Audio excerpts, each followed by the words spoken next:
today on Divorce Court. I'm unhappy in my marriage because my husband is a cheater.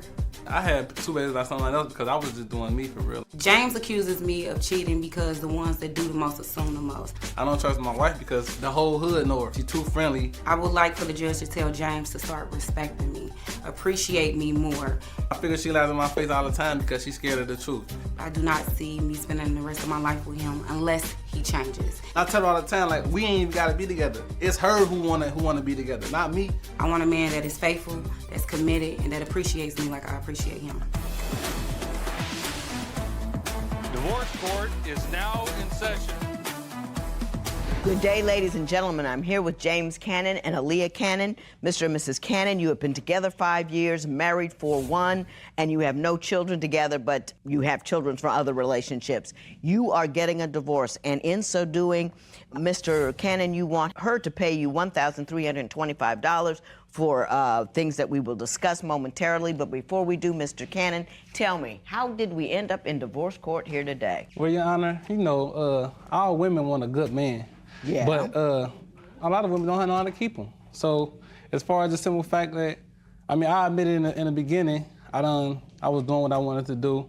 I done had kids, I done had babies or whatever, but I changed. You had babies with other women. I had babies while with you other were women. with her. Yeah, but it wasn't. We wasn't like. It wasn't like serious. It was like not serious. I was kind of doing me, but she was kind of serious, and we was living together. She was kind of doing her too. So were you living together while you had these? No. We wasn't really living together when this happened. Right. So we was. Were you living with any one of the other 2 mothers? I stayed by myself the whole time. You were just traveling. We were living together. I was doing me, she was doing her too. She wanted to make it seem like, oh, well, it's all me. No, she was doing her too. She was up to some things. She was up to some things too. Like, Your Honor, it was for a simple fact. It's been some times where when we was together, like, this is why we was married. Right. I was cleaning up the house one day, and as I'm cleaning up, I found her pants. And in her pants pocket she had some pennies in her pocket. This is why we were married, but they're balled up in her pocket. What happened with the panties in the pocket? It was just the panties after I had them on, like I had balled them up, just put them in the pants that I had on, and they was in the laundry. Ms. Cannon, do you think he stopped cheating, or do you think he's still cheating? Just a few days ago, I found that he was on a dating site. And on the dating site, you know, I found out through his email that he had this dating site, and when I clicked on it, the name of the site popped up, and it was a picture of him. And he wrote things about himself saying that he was on there looking for a queen. When I asked him about it, he said it was a religious account, and that he was on there trying to find other spiritual people that were just like him. But when you read what he wrote, which I have. Oh, well, let me see it. What do you have?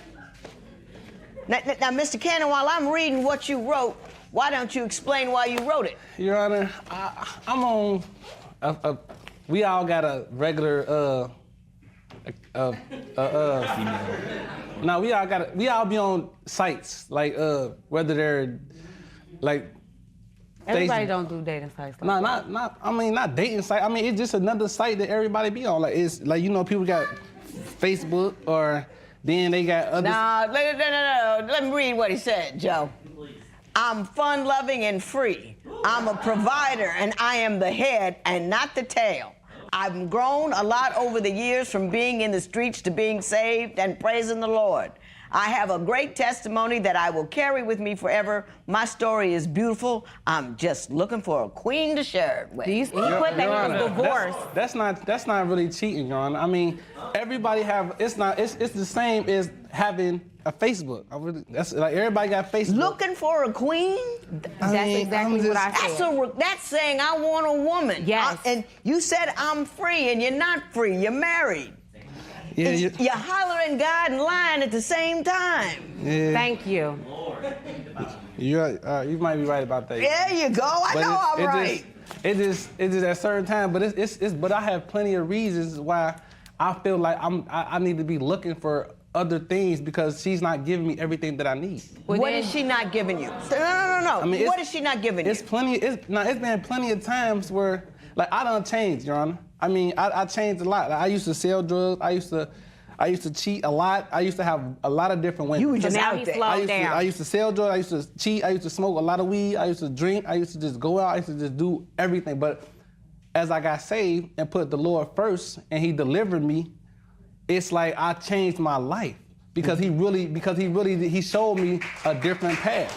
Like I could have still been out there in the streets, dead or in jail somewhere, but. What isn't she giving you, though? I understand about your growth, and I'm proud of it, but... She's nagging all the time. All she What do am I is nagging nag about? and complain about nothing. Like, she nagging and complaining about Facebook stuff when she's on Facebook more than me. He's He meeting, I'm sorry, he is Can I meeting finish? people out. Hang on, no. But aren't you meeting people on there? You're looking for women? I just created it. I don't even be on there. You got to pay for that. I don't even, I can't even... I don't even be on there like that, because that's the site that you got to pay for. It didn't even start off as that a meeting. But the payment website. part shouldn't be the part that stops yeah, you. but- If you are a believer, you got a wife. You got to deal with that situation Exactly. first. Exactly. You're right. But the thing is, I was looking. That's not the site that I started on. I was looking for like other Christian sites. It ended up pulling me to that site. Then go to church. Go to church. Now I'm gonna say one more thing. I'm gonna leave it here. You know, it's not the site that you picked. It's the thing that you were doing that is contrary to the beliefs you espouse.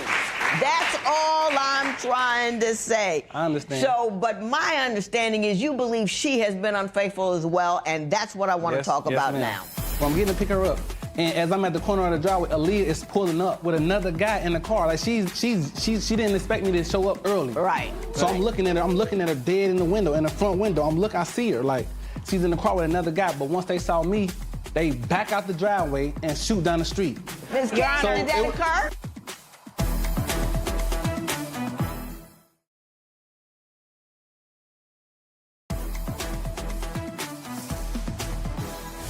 So, Mr. Cannon, you say she's been unfaithful to you as well. Explain that to me. Yes, ma'am. Well, it's been times where my kids, they stay in Dayton.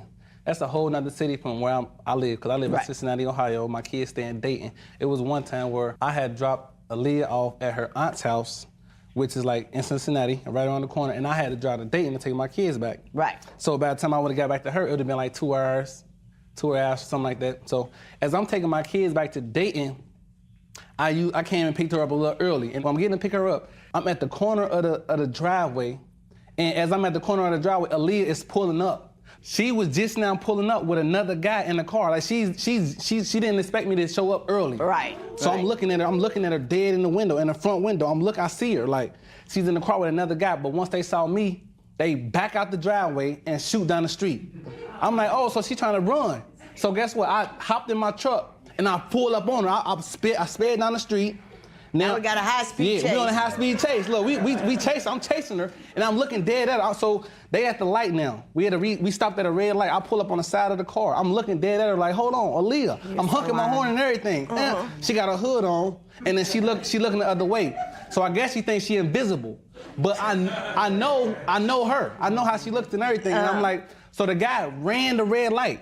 So he run through the red light. So I run through the red light. So now I'm chasing her.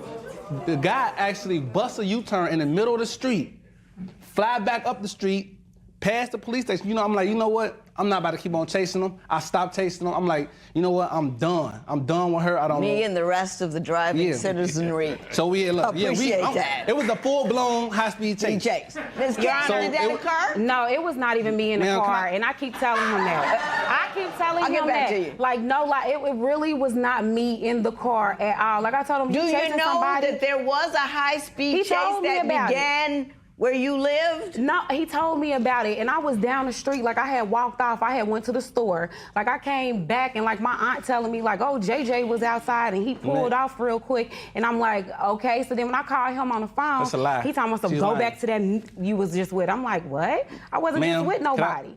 5 minutes later, she calling my phone. Baby, where you at? I'm like, what you mean where I'm at? I just chased you up the street. That wasn't me, baby. I'm like, man, you know what? Don't come back to my house. I'm like, don't come back. Get your stuff and get out. So I'm at my house. Your house. That's one of our problems. So 5 minutes later, she pulled up at the house. Oh, baby, what's going on? What's going on? I'm like, man, what you mean what's going on? Don't play dumb with me. I seen you in the car with the guy. Like, I seen, oh, it wasn't me. I'm like, man, you know what, man? Just leave me alone. Leave it alone. Leave me alone. Like, I don't understand, like, why she just want to keep on lying and lying and lying. It sounds a little suspect, Mrs. Cannon, really. Man, I mean, it really do. It wasn't her. me, you know, come Why on. was the guy leaving? Why was the guy running? Why was the guy speeding up the street? It sounds suspect, but it really was not Do me. you Like, have he any randomly, idea what random man was at the house where you were supposed no, to be? because he said that he was outside and he was outside the door and a car pulled in and then pulled out and he automatically just started chasing the car. It was her. So the car, supposedly, people. I'm speeding down the street and the car is he chasing the car and talking about a U-turn. She actually admitted to me that it was her. No, I did not. I did not admit that to you. Told me, Why would you was sit here jealous. and say That you had you went on the high-speed chase. It wasn't that I was jealous. It was just the fact that I caught you on your lies because you always want to play the victim. Like, it's always me. No, I seen you in the car, so I wanted to show you that I saw you. Don't try to get away from me. I wanted to let you know that I saw you in the car. Okay, I got you. It's a hot mess with all the free radicals out there. I got that. Yeah. I had picked her up from work, Your Honor. We started arguing or whatever, like, and she told me, like, well, yeah, I slept with somebody else. I had a relationship with somebody. I'm like, well, okay. Well, since we've been honest with each other, So did I. I had sex with somebody else too. Mrs. Cannon, what do you have to say in response to that conversation? Does revenge cheating make things even or make things worse? Tell us what you think at facebook.com/Divorce Court. Divorce Court will be right back.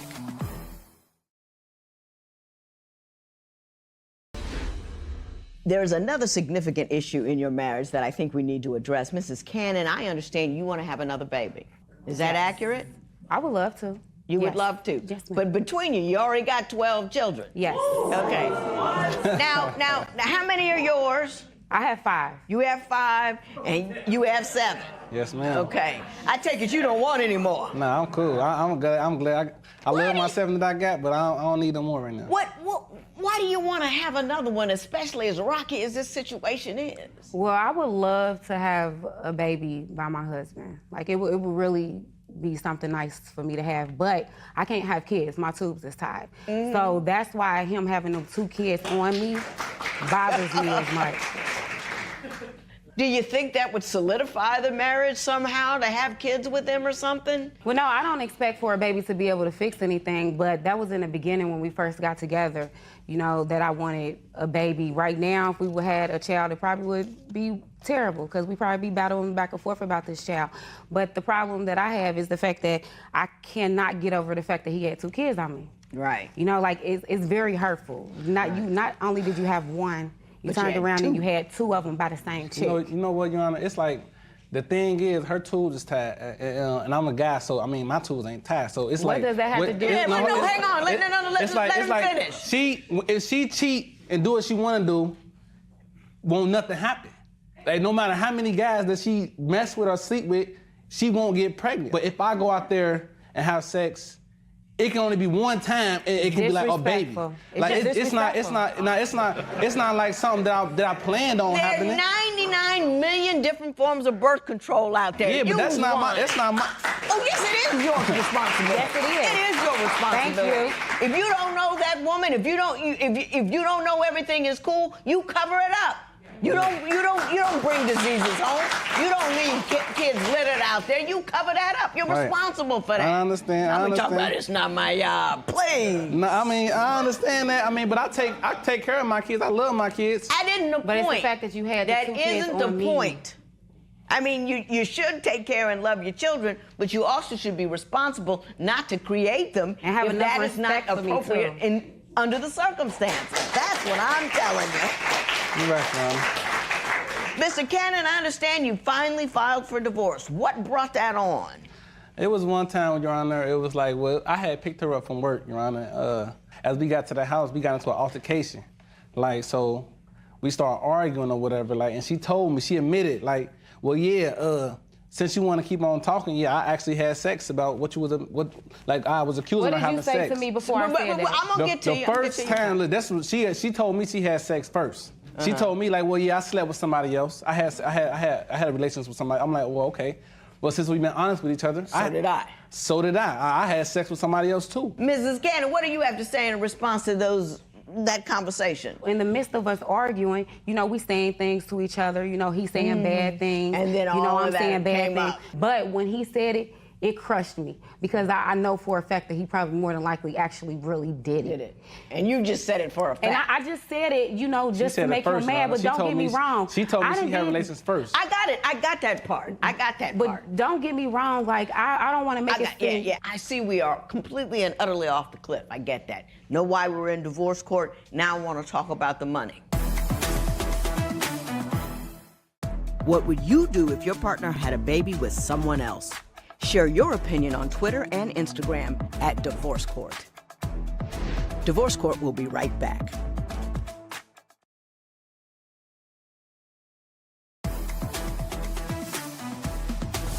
So, Mr. Cannon, I understand as you're divorcing Mrs. Cannon, you would like her to pay $1,325 for the filing fees and $1,000 for property damage, including clothes and tires. Explain that to me.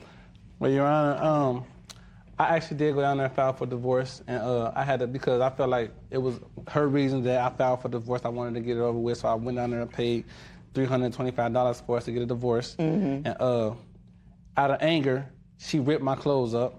Like, she cut my couches. This is the paper right here that I went to go file for the divorce.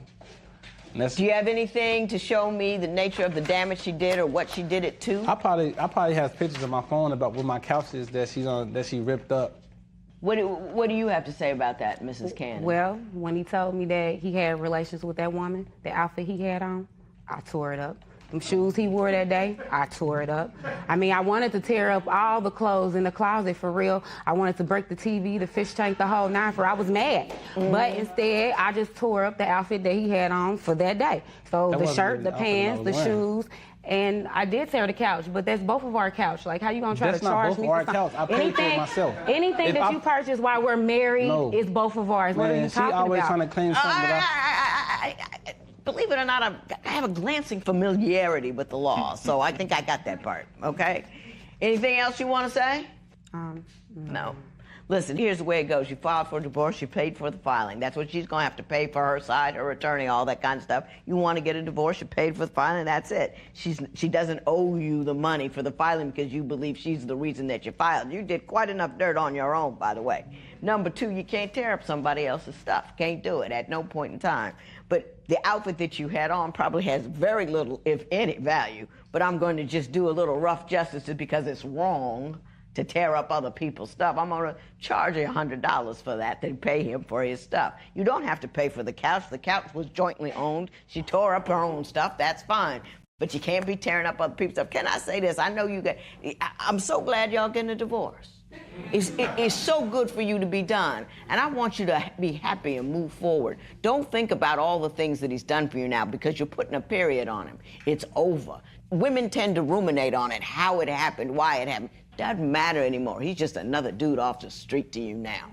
You know what I'm saying? You don't have any children together. You're a pretty young lady. You go out there and enjoy your life. Whatever happened between the two of you happened, and it's done, and it's over. Mr. Cannon, I hope that you have grown in the bosom of the church as you so claim. I really do. Thank you, Jesus. Part of doing that, there's no point claiming religion if you don't obey the rules that's in them. Walk how you and talk. That's what I'm asking you to do. $100 in favor of Mr. Cannon. It is so ordered.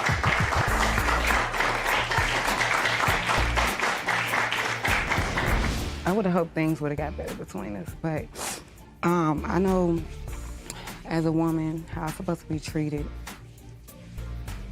and I need to be treated better.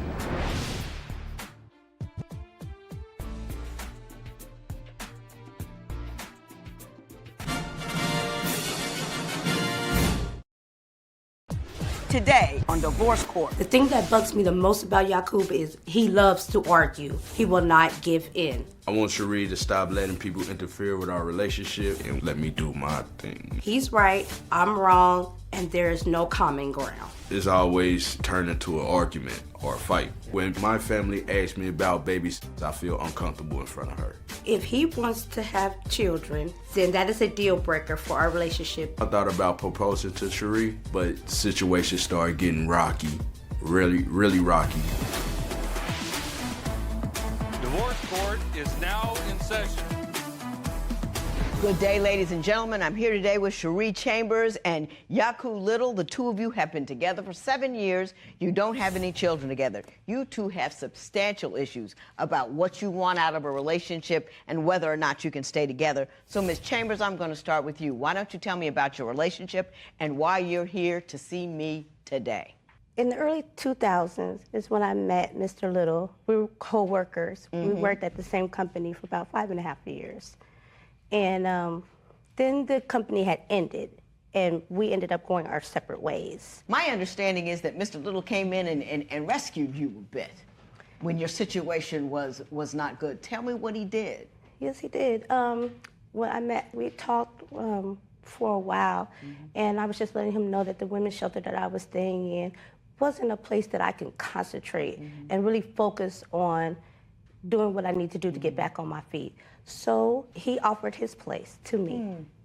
And by us being good friends, he knows that I'm a good person, and he really wanted me to get on track. So we didn't work at we both were working at that time, but we didn't have the same hours. He worked different hours than I did. So he said, well, you know, you come in and stay at my place. I'm not there because I work from such and such. So you'll have plenty of quiet time and relax and get yourself together and get back on your feet. Okay. Thank you, Mr. Little, on her behalf. I mean, you know, what a good dude. What a good guy. That's a wonderful thing to do. Somebody's struggling, you know, you held your hand out and helped her. When did it become a romantic relationship?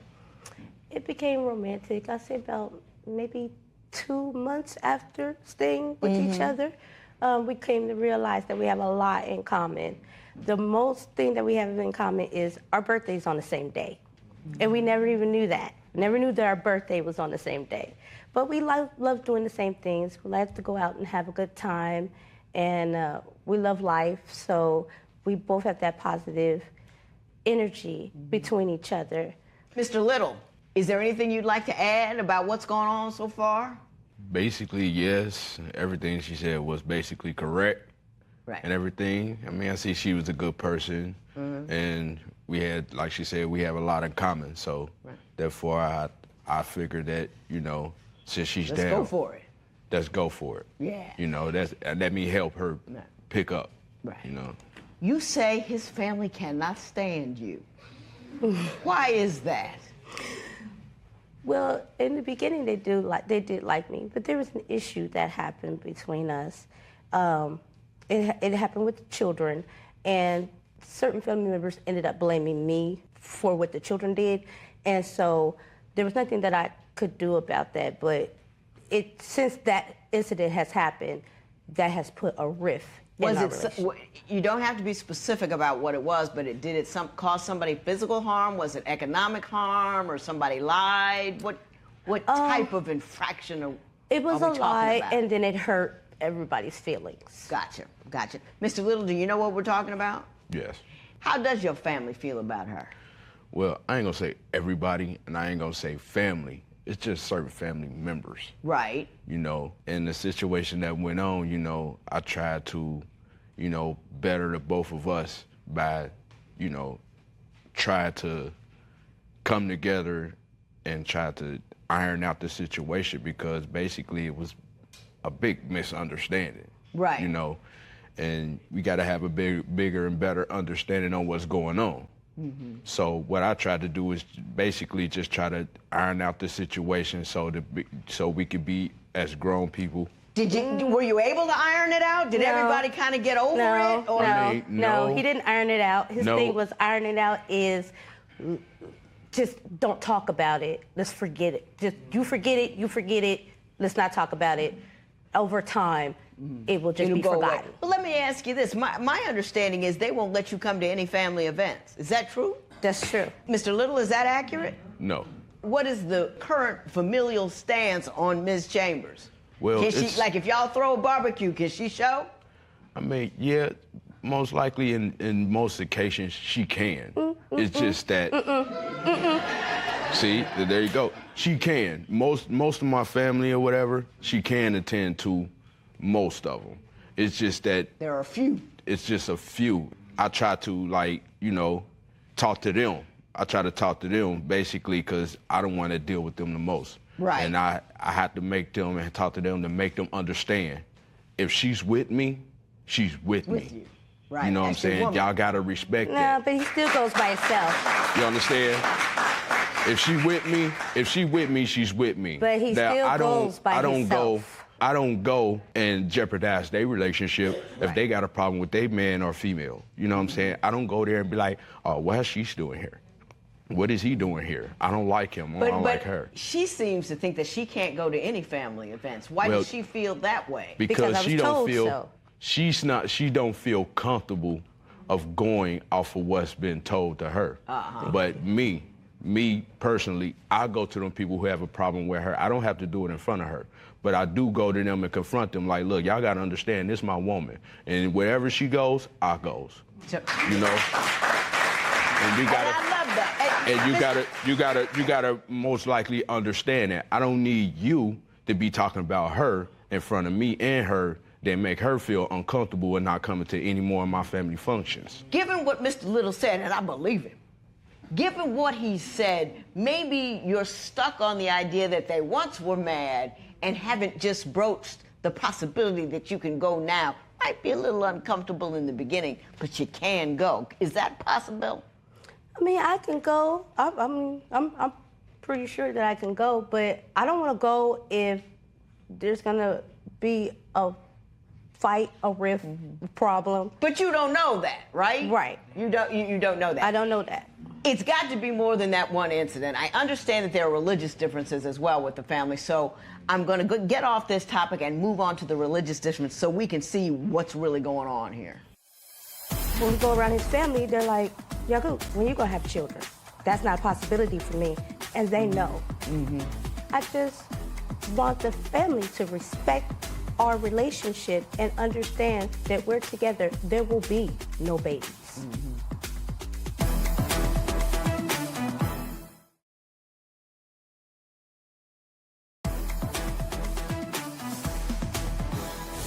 Mr. Little, I'm going to start with you. Does your family have religious differences with her that also impede their relationship? No, not really, because we come from two different backgrounds. You know, I was raised as a Israelite, aka Rasta. You know, right. She was raised, in a different thing. So it's like, you know, they ain't gonna look at our differences or nothing like that because we do love each other. Right. You know, we ain't gonna let our religions and our beliefs come in between our love. Right. You know what I'm saying? Gotcha. Ms. Chambers, do you believe that your religious differences causes a rift between you and his family? I do, because he's a Rasta, and whenever we do go to like their family function, it's small kids, you know, kids all around, family all around. And so when we go around his family, they're like, Yaku, when you gonna have children? That's not a possibility for me. I got my tubes tied, and just last month I had a full hysterectomy, and they know. Mr. Little, how do you feel about the kid issue? Would you like kids? Are you comfortable with the fact that she can't have any, or is that an issue for you? I mean, I do kind of have mixed emotions about it because, as far as my family, our family sees us as a kingdom. You know what I'm saying? If I have a child, they're gonna praise that child. Right. As like a prince. Right. You know, and that's what they want to see out of me. But by me dealing with this woman, it ain't gonna happen. Right. So they gotta understand that. But you're okay with not having children. You have come to terms with it and accepted it. I mean, I mean, in a way, I feel comfortable because what if I can't have kids? You know what I'm saying? You lost me. Basically, what I'm saying is, if I can't have kids, they gotta accept that I can't have kids, but I have a woman who has kids. Right.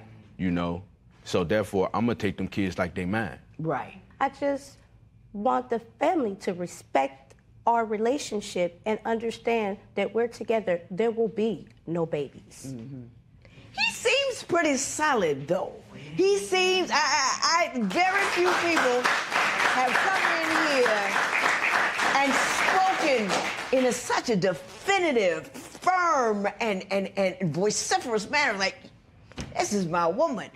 Love her like she is. I accept her for what she can give me, and I'm done with it. And if you're not cool with her, you're not cool with me. That's the vibe he's giving me. Yeah, but that ain't the vibe that he gives his family back at home. The vibe that he gives his family back at home is he's gonna have a child one day. So when they come and talk to me, my thing is, where's this mystery child coming from?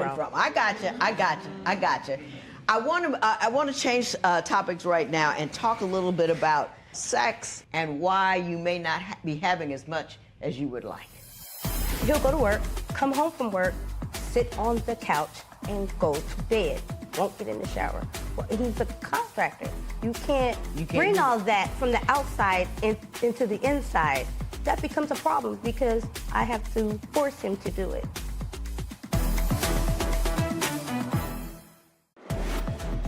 Would you attend family functions if your partner was not welcome? Tell us what you think at facebook.com/Divorce Court. Divorce Court will be right back.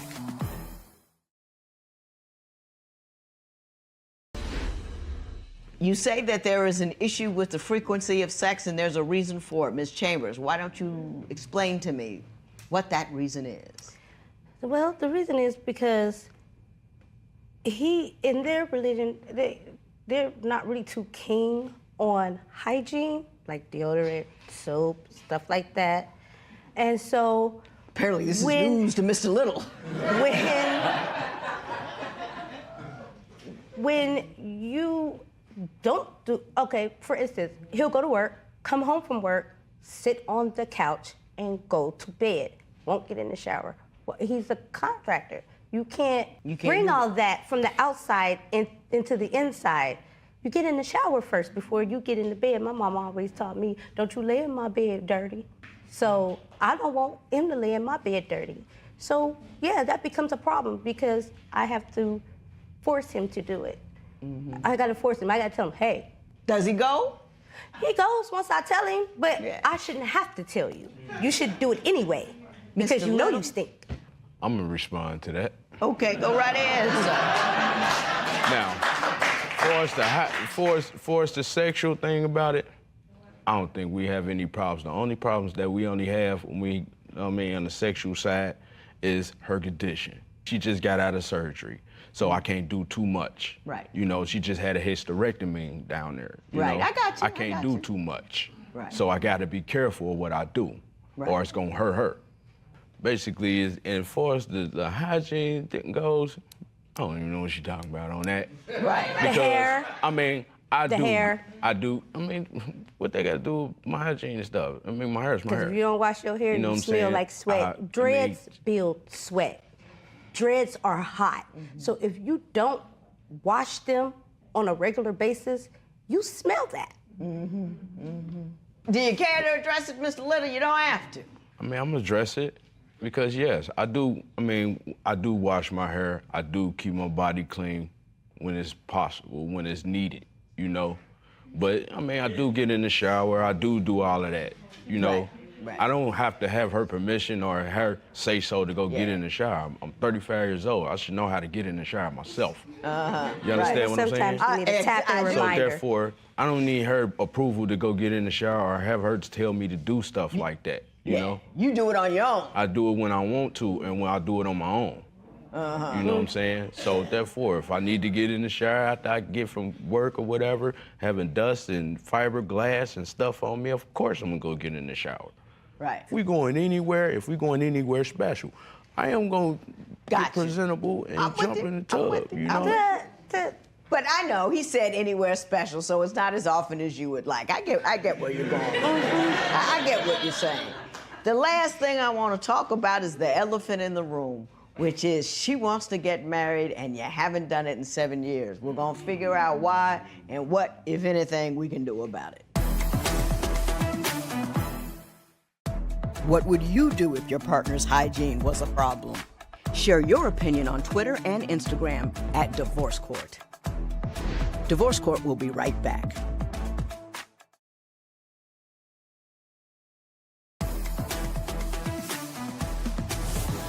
So, Miss Chambers, you're wondering why he won't put a ring on it already. Is that accurate? Yes. We have been together going on 8 years. Mm-hmm. And yeah, I don't want to be 40 saying, hey, y'all, meet my boyfriend. Yeah. Now, Miss Little, women come in here a lot looking for a ring and thinking I can help them with that. I can't, but can you give me your perspective on marriage and whether or not it's an institution for you? Don't get me wrong, man. I love this woman. Mm-hmm. I don't mind marrying this woman. I don't mind. I don't want to be forced and pressured into it. Right, right. Do you think it's a matter of timing and time, or is there a reason you don't want to get married at all, or to her? She wants to know. 8 years. Well, we have been together for 8 years, but you can't force nobody into a marriage just because you want to. Right. You know what I'm saying? But have you discussed the issue with her? Because you know she wants to. Yeah, I discussed the issue with her because, I mean, yeah, I feel her perspective of she want to be married. So do I. Okay. You know? But we can't just up and get married if we ain't ironed out our situation yet. Yeah. And I don't want to be forced, like, I want to be married, so therefore, if you ain't gonna put no ring on it, you can go. You know what I'm saying? Without ironing out the situations that we got going on. Mm-hmm. It ain't that. You know, I mean, it's like this. I understand. We've run out of time, Mr. Little. You talk a good game, but at the end of the day, you're not as solid on all these issues as you say, and that's okay. There is nothing wrong with being hesitant about entering into a lifetime contract with somebody because your family doesn't get along and because you're concerned about whether or not you do really want to have children, maybe because you have religion. You have the right to have all of those qualms and problems and considerations. All I'm saying is this. I think you two need to sit down and be honest with each other about where you are with this. You can't say I'm all good and I want to get married, but I can't get married until the situations that I say are already good get good. Because then you can't. Now, how long do you understand what I'm saying? I understand. You need to have that honest conversation. I also gotta let everyone know too. If I'm gonna marry this woman, y'all gotta deal with it. How long should we wait? And I understand all of that, but 8 years. How much longer do I need to wait? That's the question that I gotta ask you. Because I can't answer that for you, and I can't make him answer that for you. If he doesn't want to get married and he don't want to make that move and you're not going to leave if you don't, he has no impetus to do so. So that's the question that you have to ask yourself, and you have to be the captain of your own ship on that one. You understand what I'm saying? No one can do that for you. I think you're two good people, and I wish you both the best of luck in the world. This matter is adjourned.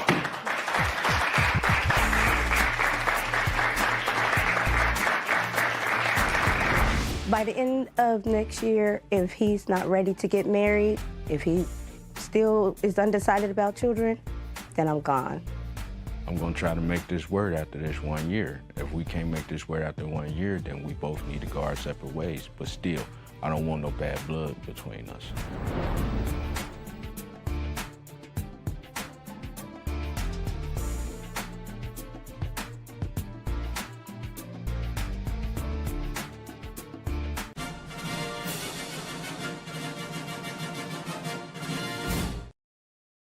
Previously on Divorce Court. In our first year alone, his family would attack me, his family disrespected me, his friends didn't like me, his friends disrespected me. A year into our relationship, she ended up leaving and cheating on me, and I didn't see her for a week. He really wasn't supportive. A week later, after I had my miscarriage of 3 months, we were arguing and he left, and he started adding other females, looking at other females' Facebook a week after my miscarriage.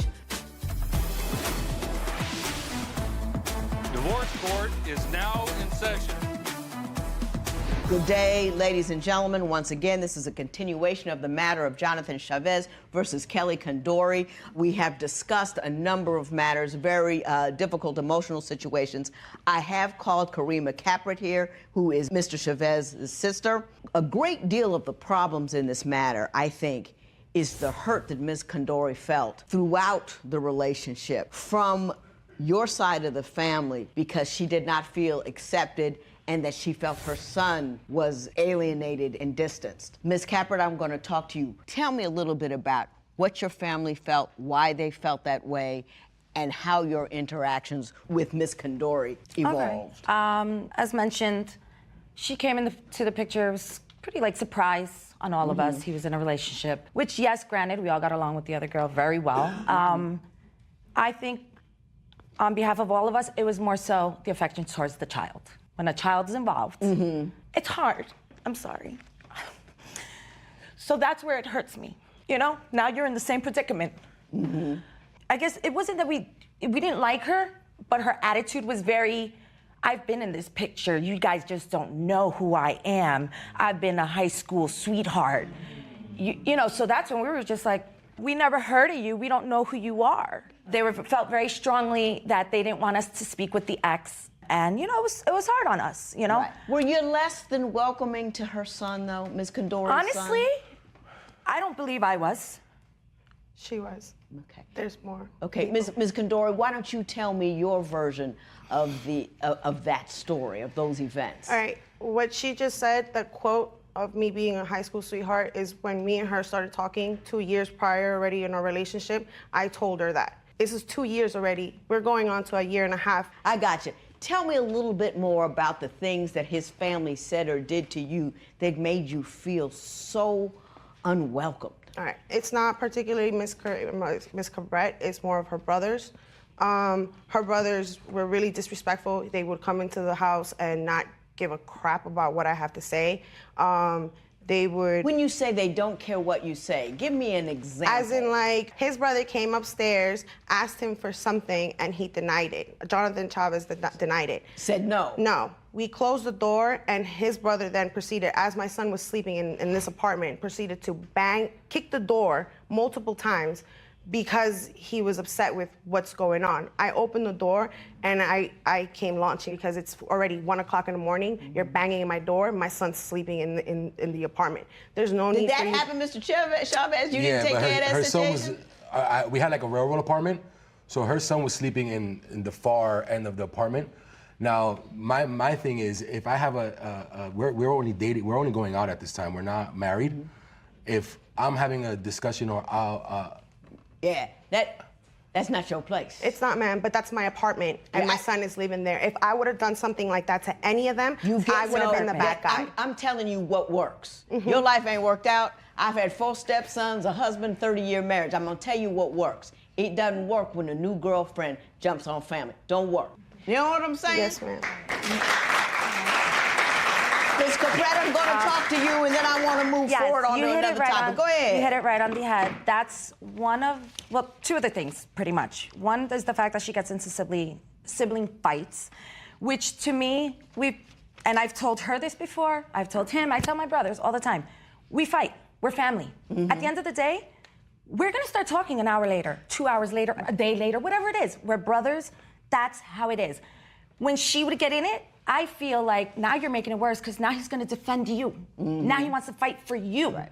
You weren't even the issue. Why get in it? You know, I had an issue with him regarding the Charger incident where he came in and he was very, we're animated.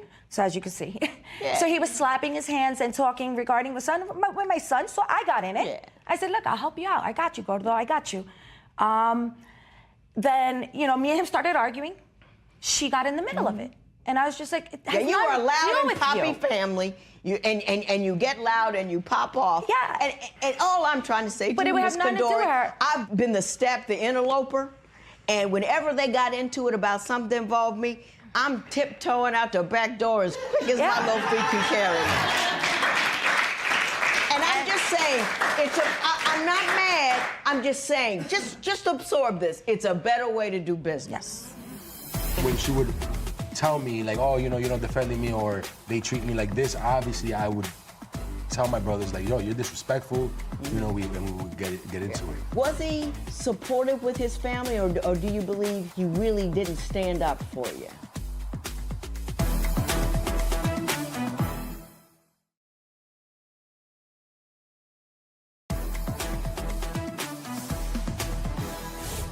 Before we talk about the finances, I want to put a cap on the family issue, at least a little bit. My understanding is that part of the problem that the family had with this relationship is that you believe he kind of married her behind your back without telling you and not involving you in that. Tell me why you believe that. Yeah, well, I think it is a little strange on that because they were planning a wedding with everybody. Right. It had a whole theme, everything. We were all gonna dress up. It was gonna be fun, cute. Okay.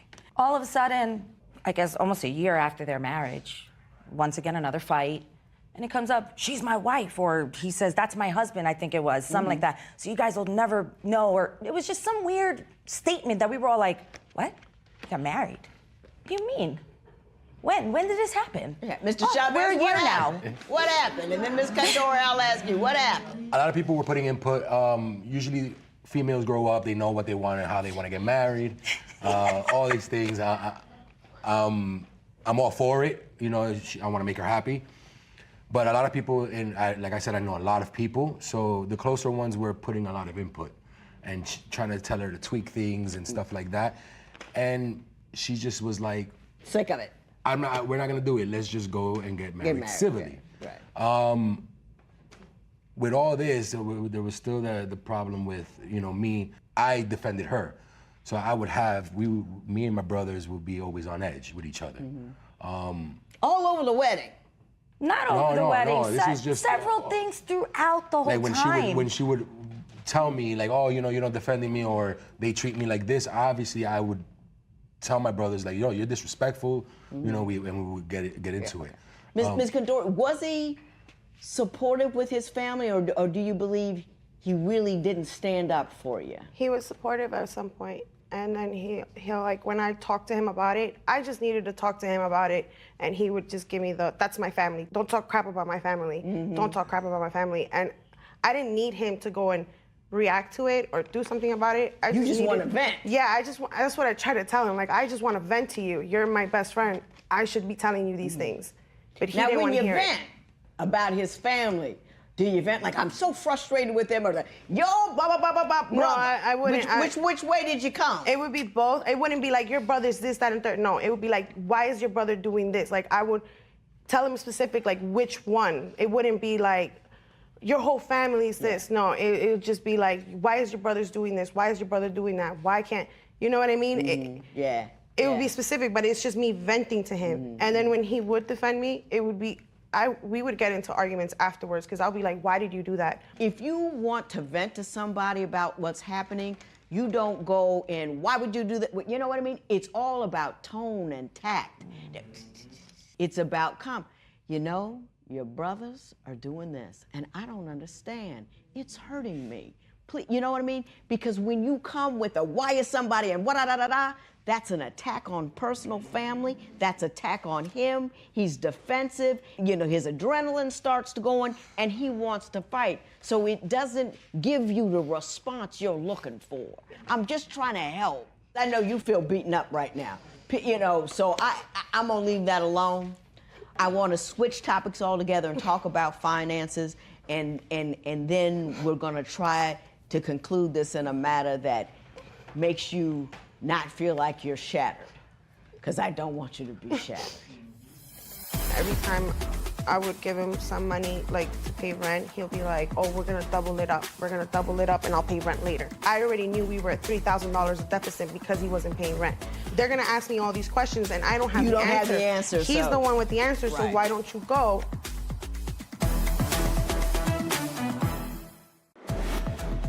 Should your partner's family have a say in your wedding plans? Tell us what you think at facebook.com/Divorce Court. Divorce Court will be right back. Ms. Condor, do you want to tell me about the financial problems, or will you want a minute to get it together? No, he's doing a good job. Okay. He could do that too. Okay. Tell me about your financial issues. Well, it's always been a problem. Financially, we've never really been fully stable. Right. We had to move out so quick out together. We put money together. But I've always been working in a relationship. As far as a 5-year relationship, I was working for about 4.5.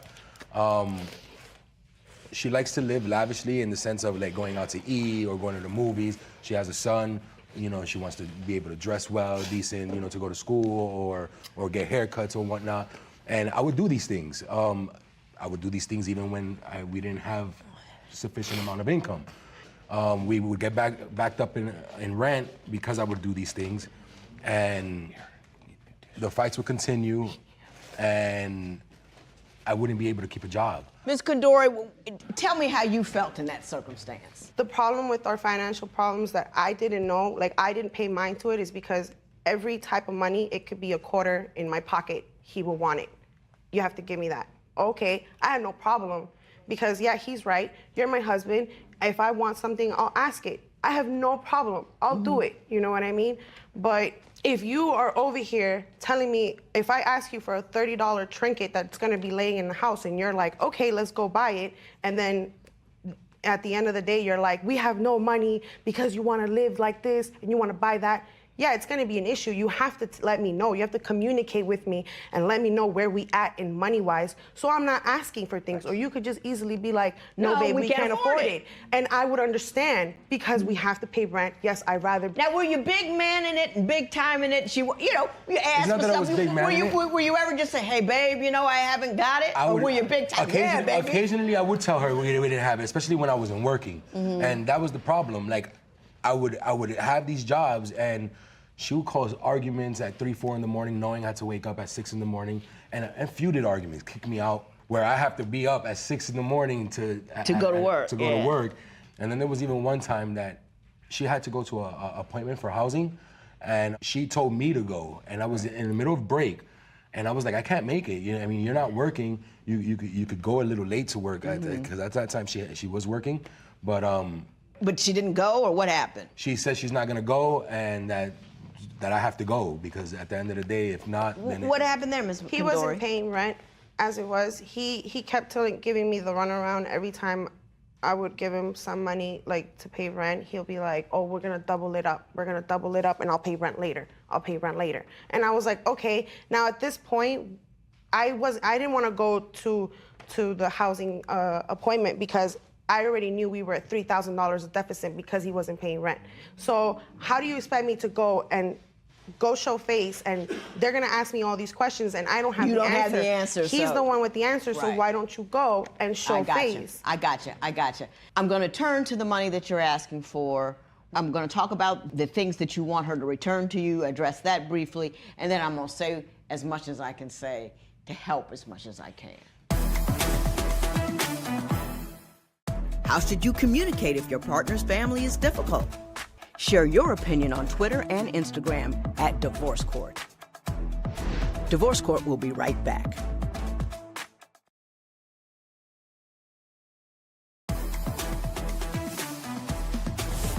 All right, you're asking for $8,000 from Ms. Condori because you say that when you left, she kept your clothes, and you were unable to get dressed and go to interviews, so consequently you've been out of work for 16 months because out of spite she kept your clothes away from you. Is that accurate? It's more like 6 months. It wasn't, 6 months? Yeah, it was 6 months. 6 months. 6 months, not 16, yeah.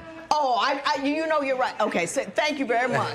Thank you very much. Ms. Condori, you say, yeah, you might have hung on to stuff too long, but it's not my problem. He can't find some clothes and get a job, correct? He has his stuff in my basement because he has no space in his mom's house. He could come any given time to come and pick it up. He wants to pick it up when I'm not there, and he wants to pick it up when we're arguing. And he's like, I want to go get my stuff. Okay, you get your stuff. Can you please bring a police escort though? That's all I ask him. We've been separated for a month and a half. His stuff has been in my house for a month and a half. I'm not gonna give you any money because even if you gotta borrow some money and get a suit, one suit, go interview. Right. I mean, she's not responsible for the fact that you don't have a job. I am gonna write an order that within 2 weeks you are gonna be able to pick up your clothes with a third party. Are you comfortable with her coming? But I want them to pick up all his stuff. All his stuff. You get yourself together. If you got to borrow money from her, you got to borrow money from some brothers who's got to borrow money from some mama. Get a little something together. Get it together within 2 weeks. You're going to pick it up. You're going to give her at least a week's notice, okay? You're going to call and you're going to let him in, and she's going to be there. And we're going to do an order to that. Now I want to talk. Mr. Chavez, I think that you're more culpable than you claim. I think that you give as good as you get. I think that she's a very emotional person, but I think you get right in there with her and tangle, as opposed to being above it, calm, cool. If you have a very emotional person in your life, it is incumbent upon you not to be equally emotional. You come in here, you all rational and this, that, and the other, but I don't think you run rational with her. I think you give as good as you get. I really, really do. I really, really do. And you think you should because she takes you there. She upsets you. You get emotional. Men always say, I'm not emotional. Yeah, when you're angry, that's an emotion. She cries, oh, she's all emotional. And I don't like it. That's an emotion too. That's just your emotion, okay? Got you. Ms. Condora, I want you to feel better. I want you to feel safer, and I want you to feel more secure. And the sign of a person who is solid and safe and has a hard, meaningful center is a person who's not upset all the time. I think you get very hurt very easily. I think that in response to that hurt, you get very angry very quickly. You feel very distraught about how dare somebody make me feel this way or that way without empathizing at all on their end, how they're feeling, because you're so overwhelmed with how you feel. You're not a bad person. You're just young. You're a little immature, and you're very, very distraught. And what you need to do is control you, to handle who you are, how you feel. The world will rock and roll as the world rocks and rolls. The world, people will do the wrong thing. People will feel this way, but you've got to have a center that is so strong and so stable and so secure, it can't knock you over. You could get sad, but it won't take you over. You with me on that? Yes, ma'am. I want you to feel empowered and strong. You're beautiful. You know what I mean? Whoa. Are you with me? That's what I'm trying to hand you. Ms. Capret, I think you read her correctly. She needs a lot of love and care. I hope that you remain in her life in that way. And Mr. Chavez, If she'll when you accept deal me, with her, she knows remember I'm there what I for her. said about leveling up. You with me? Yeah, definitely. Level up. Good luck to you both. There will be no recovery in this matter other than the order for the pickup of the clothes within 2 weeks in the company of Ms. Capret. I will give you an order in that regard, and this matter is adjourned.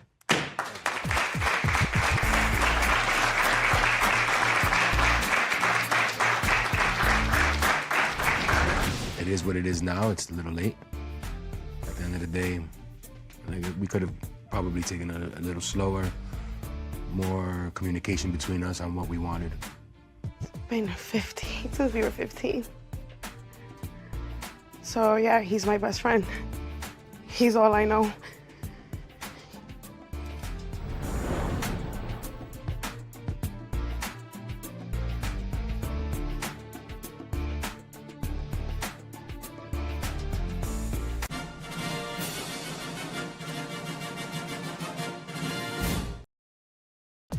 Today on Divorce Court. John and I tried to start a family. It's been a really difficult road. We went through a couple miscarriages, and it kind of like messed us up emotionally. Money is our #1 issue. She likes to live the lavish lifestyle, so I tried to give her that because I was in love with her and, you know, through us all financially. Jonathan likes to accuse me of sleeping with a lot of different people, but that's not true. She cheated on me in the past, and it changed ever since. It tears me apart that we're not on the same page anymore. Fool me once, shame on you. Fool me twice, shame on me, and I'm not gonna get shamed on myself. Divorce Court is now in session. Good day, ladies and gentlemen. I'm here today with Jonathan Chavez and Kelly Condori. The two of you have been together for 5 years, married for 2.5, but you do not want to be married anymore. You don't have any children together, but Ms. Condori, you do have a child from a previous relationship. You are, again, getting a divorce, and Mr. Chavez, you are seeking over $8,000 for a number of things that you say she owes you, and we will talk about that momentarily. But before we do, Mr. Chavez, I'm going to start with you. Why don't you tell me a little bit about your marriage and why we're here in divorce court today? Well, we're here today because I just want to close a chapter in my life with this marriage. I do want to divorce. My wife of 2.5 years, one of my best friends for 15 years. And it started back then. We met back in high school. You know, cute little chunky kid walks into cafeteria, sees a beautiful girl. I was infatuated from the beginning, even though I tried to play it like I wasn't. She gotta be cool. She definitely caught it on, though. I was sweating profusely the moment she grabbed my arm. For a while, you know, late teens and early adulthood, we were friends with benefits for a while. We never really solidified a relationship. We never really went out like a long period of time. But what happened was I was in a relationship for 4 years. We had a little falling out. She like basically threw me under the bus.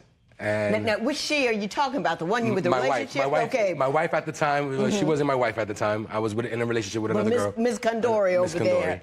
Okay. Correct. She basically told my girlfriend at the time everything that I was trying, you know, to contact her, maybe rekindle something. And we cut ties. I cut ties with her because my girlfriend at the time, like I said, I was 4 years with her. She just didn't want me speaking to her. So I gave her that benefit of the doubt, and I cut ties. That relationship ended short after, and about a year out of that relationship, I noticed that she had moved to Virginia, and I noticed she came back to New York. She was single, so obviously an old thing. I contacted her, we hung out, and we were intimate. We were intimate for about a week. And things got a little more serious. You know, I've kind of got more serious. I have more feelings for her. I cared more. You caught feelings, as they say. Yeah, basically. And we got together. And a year into our relationship, she ended up leaving and cheating on me. And I didn't see her for a week. I didn't hear from her for a week. I saw her post on social media that she was with family members of her ex, siblings. So I knew personally that she had slept with him. When did you find out that while she was gone, she was sleeping with some other guy? The later end of the week. So like Thursday, she left like on a Tuesday. I would say by like Thursday, Friday night, I knew she was already hanging out with a guy, which was an ex. Let's talk to Ms. Condori for a moment here. Ms. Condori, is that true? Somewhat. Will you tell me what actually happened? Because it sounds pretty bad so far. Yes. Like he mentioned, he was in a relationship with somebody else, and his family, when I came into the picture, his family did not like me. They basically saw me as the side chick. Yeah, they all basically gave me the cold shoulder, the nasty looks, the nasty remarks. Well, can I ask you something, Ms. Yes, Condori? ma'am. What did you expect if you the side piece? Ma'am. What did you expect, ma'am, your reception to be? That was between us. Nobody really knew about our situation at all. The family just... Oh, that's just because you were young and don't know no better. Mamas know. No. I know which women my sons bring around and who's doing what to who. No, ma'am, it was never like that. No, ma'am. No, ma'am, it was never like that. His family just grew attached to his ex, and they would just naturally assume that they were going to be together forever. Right. So when I came into the picture, I was somebody brand new, and they just told him, like, you're moving on too fast. It's just been 9 months since they broke up. So obviously, we didn't care. We still, like, kept pushing on. Right. But it was a whole year of his ex being in the picture. We lived only right above his mother's house. So his ex would come to the mother's house to family events, family parties. That's how entwined she was in our lives. And she But weren't you sleeping with him while he was dating her? No, ma'am. That honestly, that is not my problem. That was between them and their relationship, and I wasn't sleeping. I wasn't sleeping with him. I beg to differ. I beg to differ. I wasn't sleeping with you. You were trying to sleep with me, and she caught you. I slept with you at least twice during my relationship. I didn't know you were still with her though. So it was in the beginning. that fallout like I happened didn't know. towards the end. We were in our sexual relationship wasn't, hey, how was your life? How's stuff with your mom or with your wife? No, he literally was like, I sent her home. We broke up, and I was like, okay, fine, we could do us, I guess. But he never really told me his situation with his ex at all during the times that we were messing around. Mm-hmm. But this is way before. I'm talking about in a relationship. In our first year alone, his family would attack me, his family disrespected me, his friends didn't like me, his friends disrespected me. And every time I would ask him about, like I would tell him, like, your family's doing this, he'll be like, don't talk crap about my family, that's my family. And he wouldn't listen that, you were being hurt. Yeah, like your family is hurting me. Your family's treating my son like an outcast. This is when you were dating or yes, were you married? Yes, this is a year of us dating. A year of just dating, and yes. they weren't accepting of your son and all of that. I understand that part of the story. I wanted you to finish that up, but then I want to get to the part where you explained to me that leaving town for a week and not talk about. Yes, that's what I'm getting at too, ma'am. If you're telling me that you're gonna go see your cousin, who lives with the guy that she's thinking about working things out with, and I see these messages and I see what you tell him, you did it while I was at work. You took my money to pay for the bus ticket, and then you went over there to go be with him. That's what I felt.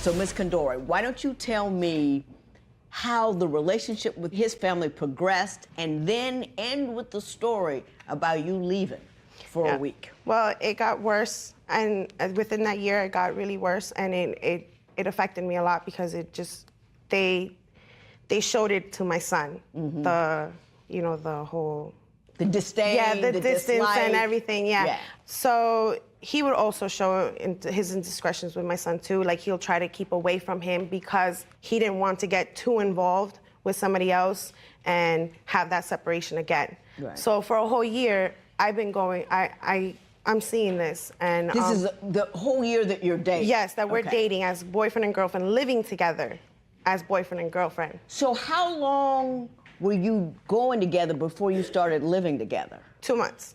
So, Ms. Condori, get me to the point where you left. Well, at this point, I'm feeling confused. I already have commitment issues as it is. Mm-hmm. So I was not in a good position. We just finished getting into a fight about his family, and he wasn't realizing how I felt at all. So, yeah, I went to meet up with my cousin. Mm-hmm. My cousin happened to be hanging out with my ex. I stayed there for a week, came back, and I told him what happened. I told him how I felt, and I told him that even though he did wanted us still stay together, I told him I wasn't where I was at. I didn't know what I wanted, and I was confused. So we took we broke up for 3 months. We still lived together, but I wasn't. You guys weren't together. Yeah, we weren't together. He was doing his thing. He was dating other people. He slept with somebody else, and I was sleeping with you for the most part. Do you have a different view or recitation of the events that occurred when she got back? Definitely do. Tell me what they are. Before she left, originally, I didn't want her to go because I knew her ex was there. I knew she was still speaking with him. I've read messages. We were really open. She could look at my phone, I could look at hers. But occasionally she wouldn't delete the things that she needed to delete, which is telling the guy, hey, maybe we can work it out before leaving.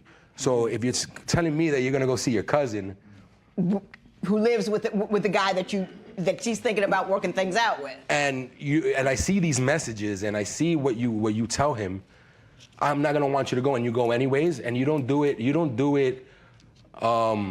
maturely. You did it while I was at work. You took my money to pay for the bus ticket. You took, you know what I mean, like, and then you went over there to go be with him. That's what I felt. And I've never got that closure. She's never given me a straight answer of, yeah, you know what? I was trying to work it out with him because of all the mishaps that we had. I got you. Let me do this.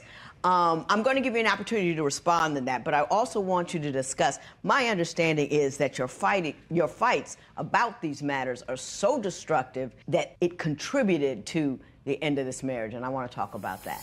We argue about everything. It's with him, his anger, it's literally tip it and he will go off. Completely. And he has called me a piece of crap. And it's not just a piece of crap. It's you're grimy, you're a spiteful B-word, you're ungrateful, you're unappreciative.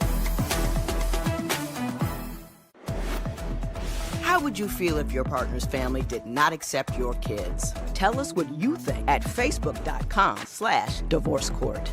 Divorce Court will be right back. I want to talk about the way you guys fight, but before that, Mr. Chavez accused you of wholesale ratchetness in the manner in which you dealt with this other guy. I want to give you an opportunity to respond about the things he said about the way you did it. Did you use his money and to go down there and all that kind of stuff? No, ma'am, I didn't use his money to buy the tickets at all. Actually, the only thing I did do was take $50 from him, and that's about it. That's about it, but Yeah. the rest of it you paid for on your own? Yeah. So I don't know what he's talking about. It's literally $1.50 in megabytes. Mr. Chavez, you say that she's destructive and angry and Absolutely. tears stuff up. Give me an example. All right, so of there how was one time that we happens. were arguing, and it's always usually about another female in the picture or whatnot, and we had a shelf set, like a little shelf system, where we went to a wedding, and she took a vase and put all the pictures of the wedding, and it was a nice Beautiful, ornament, a nice yeah. memory for us as a family. We have pictures on there, old picture frames that we've had for a while now, and she literally came out arguing, and she flipped it. Everything broke everywhere. She tends to throw cups. She tends to throw her phone, and she's just very vulgar with her talking to me. She calls me a piece of crap all the time. A fat piece of crap, to be honest, because I've always been big. It doesn't bother me. I'm from New York. Snaps are for free.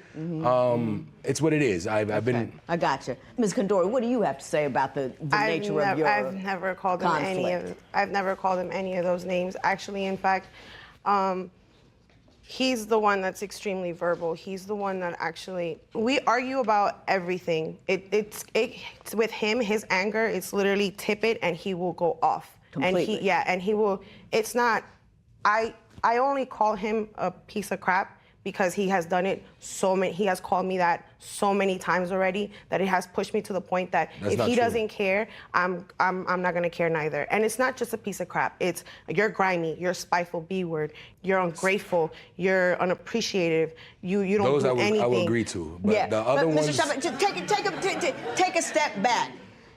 Usually both people are at least participating a bit in the foul words and the ugly Absolutely, language. but So do you own that you get angry as well? Yeah, of course, obviously, and you're yes. yelling and hollering and everybody's acting a fool. Yeah, absolutely. Right, yeah, you gotta own it. All right, you're right. you gotta own it, okay. I want to move now onto something I think is a very deep and difficult story for you to tell. There was a miscarriage and a great deal of damage done to the relationship in the wake of that miscarriage, and I want to talk about that. When should your partner be allowed to visit an ex? Share your opinion on Twitter and Instagram at Divorce Court. Divorce Court will be right back.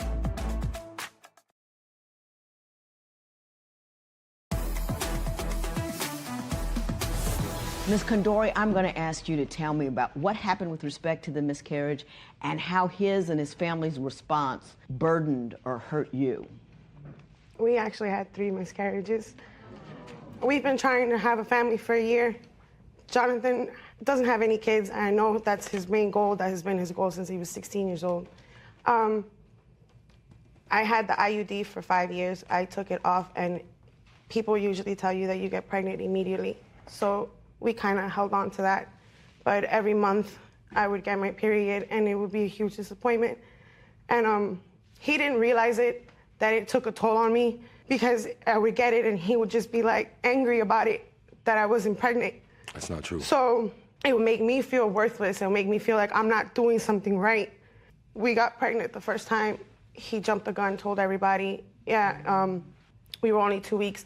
His family didn't take it as a positive. As a They positive, weren't happy. yeah. But we ended up having the miscarriage a week later after we made the announcement. The second time, actually, we were 3 months pregnant, and we made the announcement, and a week later, we lost the baby again. Ms. Condori, I am so sorry. So very, very sorry. Mr. Chavez, were you supportive? And I'm going to say something before I say this. Oftentimes, guys come in here when a woman gets a miscarriage and can't understand why she's, well, get over it. It's a process that just didn't complete, and don't understand the depth and the breadth of her grief. Were you supportive? Yeah, I was very helpful. You know, I made sure she was comfortable. I mean, we fought a lot, but it was more of accusations at first. He really wasn't supportive. A week later, after I had my miscarriage of 3 months, we were arguing, and he left because I kicked him out, I guess, one of those moments, and he started adding other females, looking at other females' Facebook a week after my miscarriage. That was after the second one. Yes, it was. It was after the second one. No, I'm talking about the second miscarriage. Whatever miscarriage it was, how come you looking at other women a week after she lost your baby? Absolutely. It wasn't like I probably did it out of just to get her angry because she was kicking me out all the time. She was literally, and it wasn't it wasn't kicking me out at 8 in the evening or where I could find somebody. She would pick an argument with me and kick me out at 3, 4 in the morning. I see what's going on here. I see where you're missing each other. I see where your communication skills and your emotional, your ability to contain and control your emotions is not there. But I want to take this opportunity to get a third eye on this because Ms. Condori contends, and rightfully so, that a lot of what goes wrong in your relationship is a function of her feeling alienated from her family. So I want to bring Karima Capret out here so she can speak on behalf of the family, and maybe we can get some of that resolved. Ms. Capret, how are you? Hi. Good day. There is so much here. I've got a new witness. There is so much that everybody has to say, and I want to give this matter the attention that it deserves. So I'm going to adjourn it for today. We will reconvene tomorrow, get a fresh start, and we'll figure out what's going on. This matter is adjourned. She likes to live lavishly in the sense of like going out to eat or going to the movies, and I would do these things. I would do these things even when we didn't have sufficient amount of income. We closed the door, and his brother then proceeded, as my son was sleeping in this apartment, proceeded to kick the door multiple times because he was upset with what's going on. Her attitude was very, I've been in this picture. You guys just don't know who I am. I've been a high school sweetheart. You know, so that's when we were just like, we never heard of you. We don't know who you are.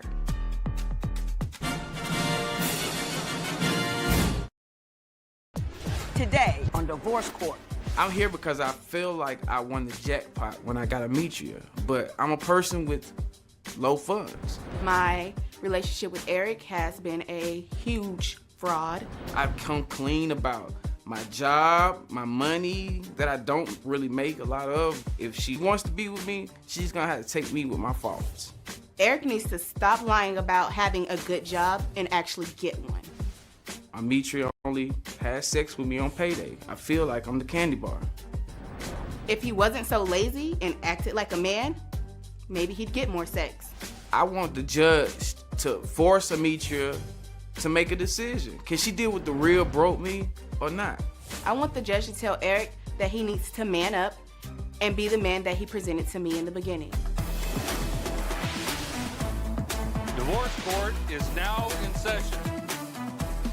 Good day, ladies and gentlemen. I'm here with Armetria Cozy and Eric Keaton. The two of you have been together for 2.5 years. This is one of my favorite things. It's a before your vows. You two love each other, but you're not quite sure whether or not marriage is for you. So you've come here for my opinion. You have filled out my compatibility test and given me your license with permission to tear it up should I think your union is ill-advised. Ms. Cozy, I'm going to start with you. Why don't you tell me a little bit about your relationship and why you love him, but you're not quite sure this is the right thing to do.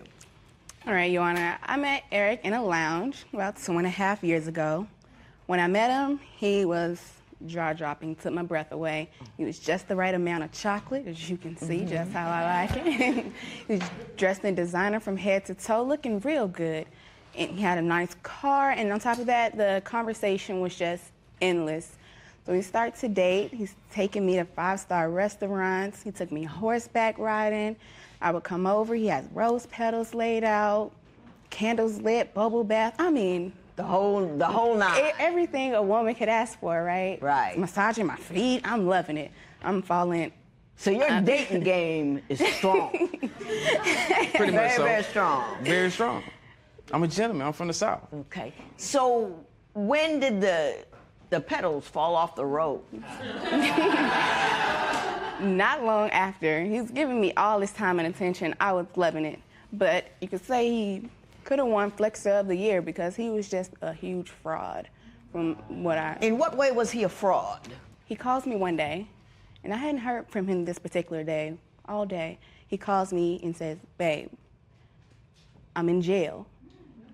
And so I'm devastated, I'm shocked. I don't really know what to do. I've never even dealt with a situation like that. He says, I know we've only been together for a couple of months. You can pull out if you want, I understand. But, you know, I'm like, well, you've been such an amazing man to me, you know, I'm down for you. Did you ask him what he was in jail for? That to me would be the first question. I mean, well, what they got you for? Everything was just so sudden, you know what I'm saying? And I just wanted him to know I got your back. I'm here to support you. Yeah, but what if he, you know, like, you know, man, I'm a serial killer, you know? Shouldn't you know what's up? It should have been one of the first questions on the list, I will say, but it wasn't. You ask what the charges are, but go ahead. So I say, what do you need me to do? So boom, he gets right to it. I need you to put the money on the books. Do this, do that. I'm taking care of, you know, I'm taking care of it. And then this is when I found out more about Eric. Such as? I learned that he had lied about his age. He told me that he was 26. He was actually 31. All righty. On top of that, he told me that he was a businessman, a professional businessman, but he actually worked part-time at Walmart. Okay. Anything else? Everything else was according to Hoyle? Everything was cool? Well, that's what I had to ask. I was like, you know what? It's a lot to take in at one time. Are you sure you got everything out? Is there any more surprises? Did you find about any other lies? I did. Like what? Well, we're going to jump into, I was in the area one day. He's still in jail for about a week or so. And I decide, I'll just stop by, make sure his car is intact, his home is okay. So I walk up the steps, go to the door. I can hear that the TV's on. So I knock on the door, but no one comes to the door. But I hear a dog barking. And from my recollection, I don't remember Eric having a dog. Speed this up a little bit. There, he had someone staying in his house. Okay. So I'm waiting for him to call. I finally talked to him that day. Eric, I stopped by, you know, just to make sure everything was good. Who's staying at your house? And he tells me it's his sister. But we've been together for a couple of months. I haven't heard about a sister. So who was she? It was an ex. Okay. Is any or all of that true? For the most part, what she just said was partly true. Partly true. Okay. Okay, with the age thing, I was 30. I wasn't 31. But you did say you were 26. Yes. Okay. So what else wasn't quite what it appeared to be? That ex that was actually staying there, wasn't staying there. So, I mean, that was... You were with the ex? Not physically. Okay. What else did you tell her you were a businessman? In fact, you were not? I mean, I work at a business. So, I mean, I am I'm a man. I'm a businessman. It kind of goes together, right? So am I lying? No, I don't think so. I'm a businessman. Okay. What do you want to say about what she said that's not quite what she represented? What's your point of view on all of this? Because to me, it looks like you lied about a lot of stuff. I that did. You were putting on a front. I did, but that's my past, and I'm not a liar anymore. So once you were, do you believe that you were forced to come clean? I was forced to come clean, but I mean, it was something that I wanted to actually do.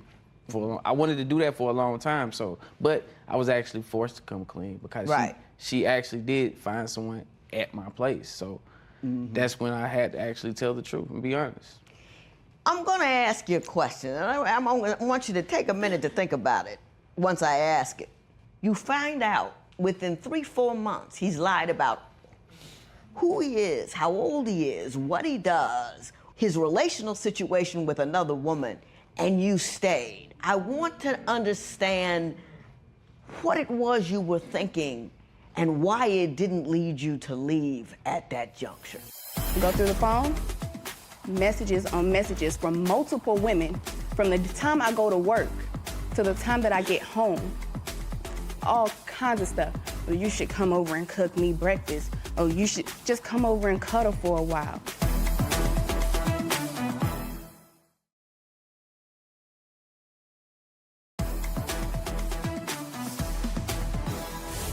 Ms. Cozy, I want to ask you, when you found out he was lying about all these things, why did you stay?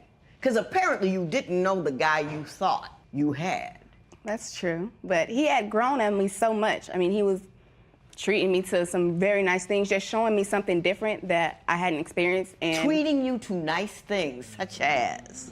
Like I said, the 5-star restaurants, just showering with me, just making me a top priority. Like, he was going the extra mile. But you know all that was a fraud, right? Because if you're working part-time retail like that, you can't afford whatever.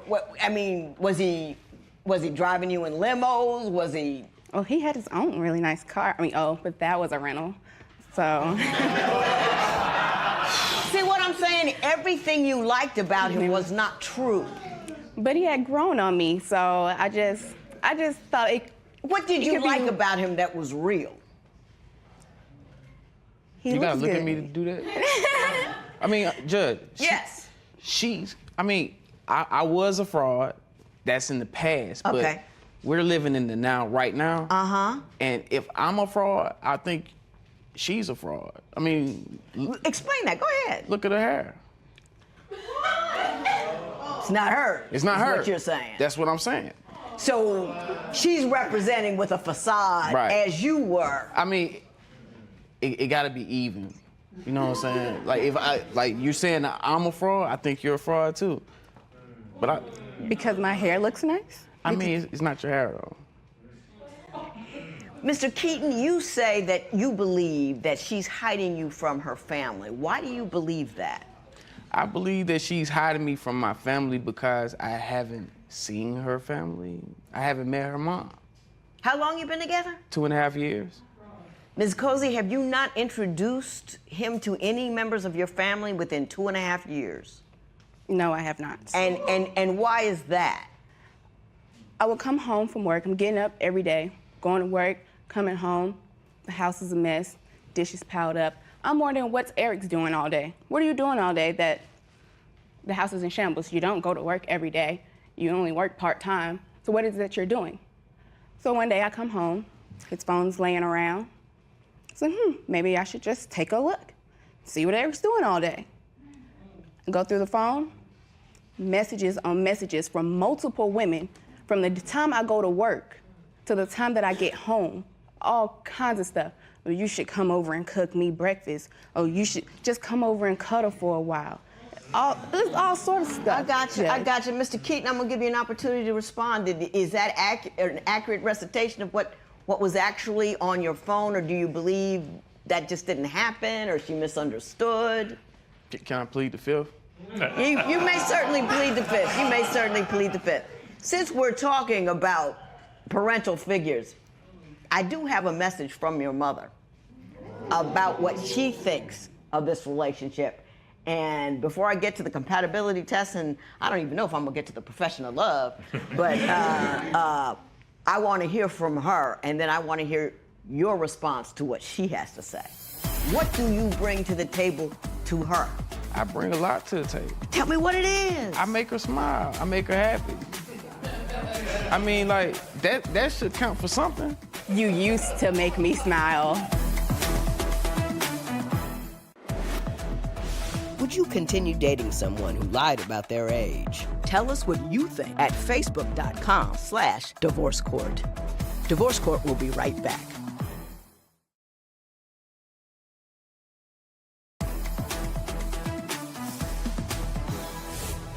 So, Ms. Cozy, the mother that you won't introduce him to has something she would like to say about the possibility of your impending nuptials.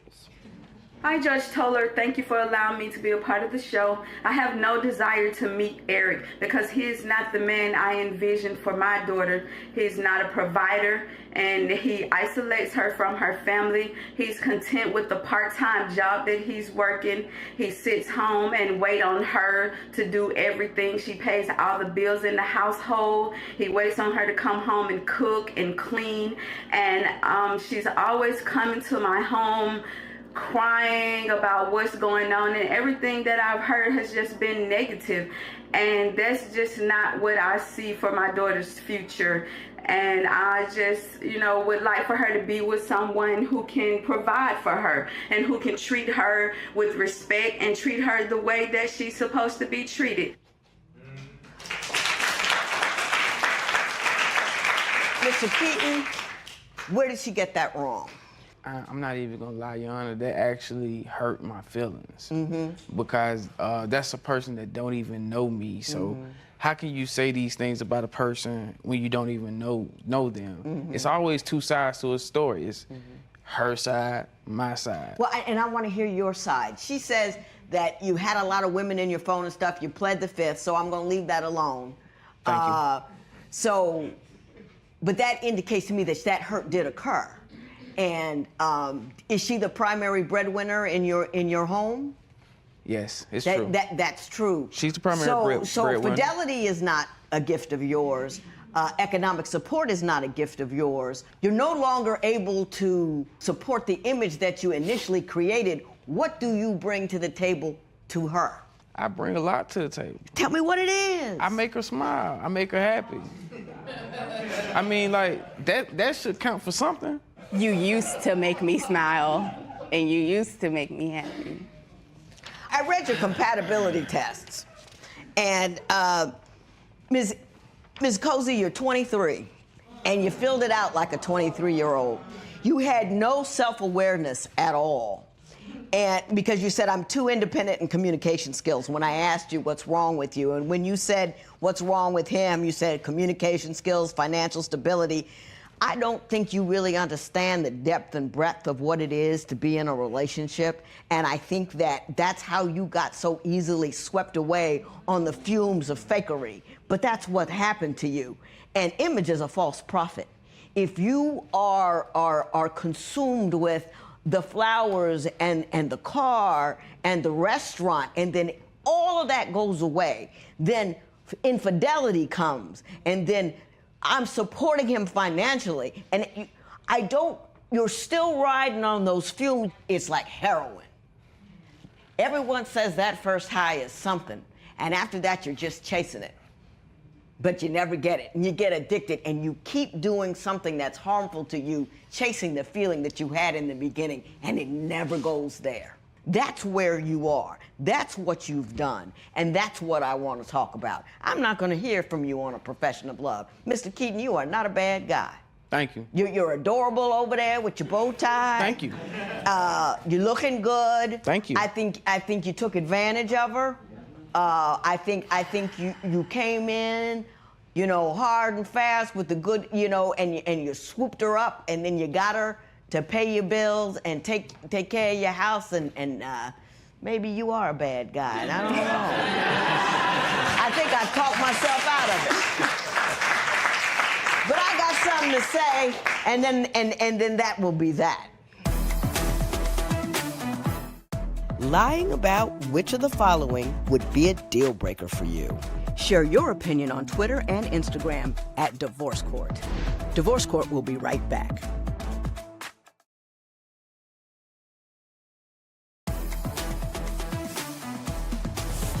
Ms. Cozy, Mr. Keaton. Yes. Mr. Keaton, I'm going to ask you to be a better person. I need you to be embarrassed that you're a 33-year-old man living off a 23-year-old girl. I ask you not to do as much as you can get away with, but do as little to a woman as you would want some man to do to a daughter of yours. I think that her mother called it on the money. You hooked her, and she's stuck, and you've kicked back because you've got her. And I hope you feel a little small about that, because I think it was a small thing for you to do. Ms. Cozy, you need to listen to your mother. She's been out there for a minute, and she knows what's what and who's who. And what I'm telling you is you have no reason to continue to be with this guy, because all of the reasons that you wanted to be with him in the beginning are not real. I don't know what happens with women. We get a hold of any piece of a guy. You don't like anything about him. He's not doing anything for you. He's crushing your soul with what he does with other women. He's not supporting you. He's not who he pretended to be, but you still want to maintain that relationship. You are 23. There are a whole lot of idiots between you and forever after.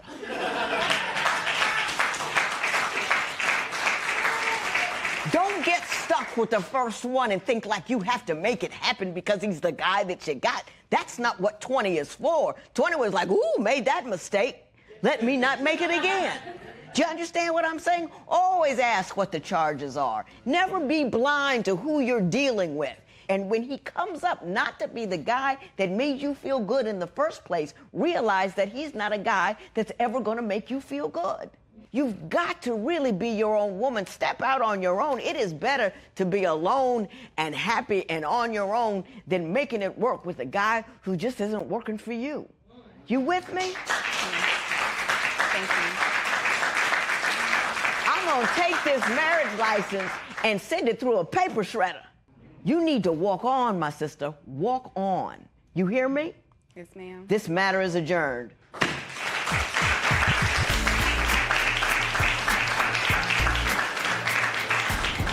One of the greatest lessons that I've learned from this experience is to just, when someone shows you who they really are, believe them. Don't ignore the signs and the red flags. You just think with your head and not your heart.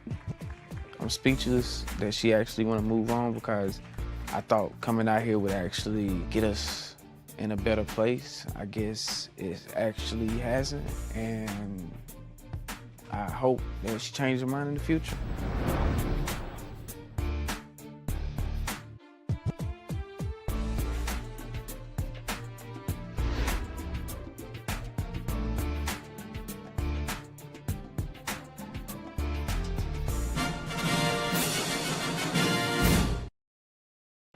Today on Divorce Court.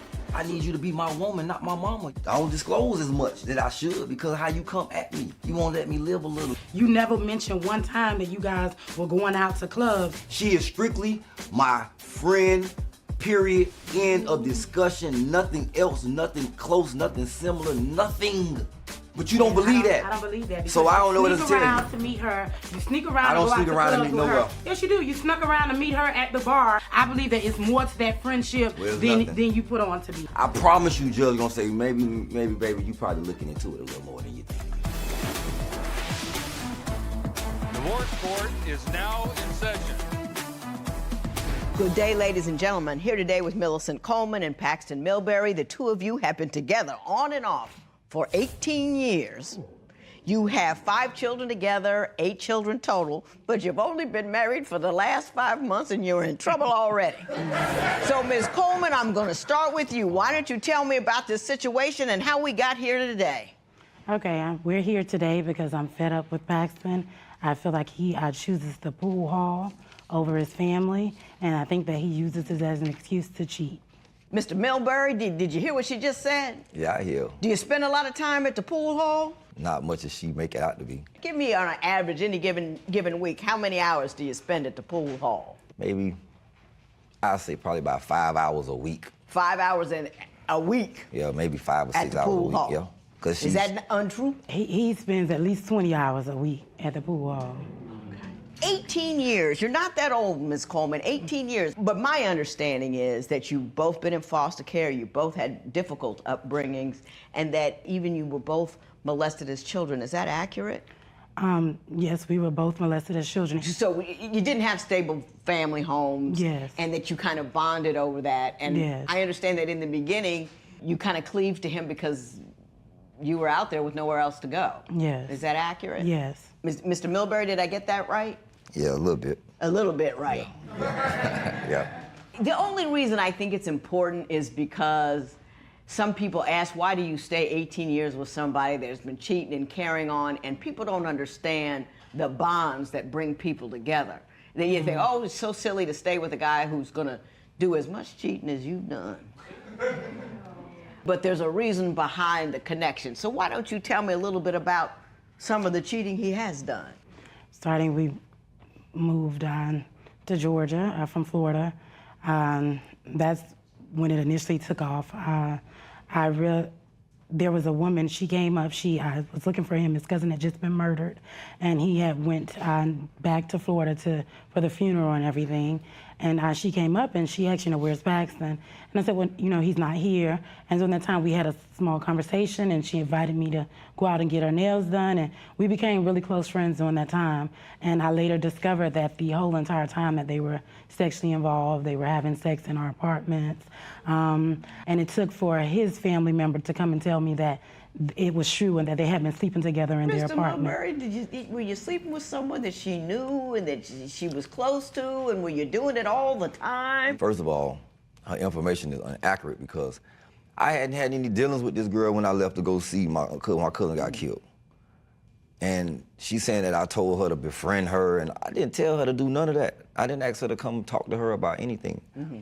But were you sleeping with this other woman? It wasn't even so much of a sleeping together thing. It was more so of a oral. She was performing. But you were having sexual relationships with this other woman. Yeah. You know what I mean? Yeah. You were having a sexual relationship. Something you wouldn't do in the room in front of her. Yeah, exactly. Yeah. Do you see that the details aren't quite as important as the fact that you were having an ongoing sexual relationship with another woman, and that hurts a woman's feelings? Yeah.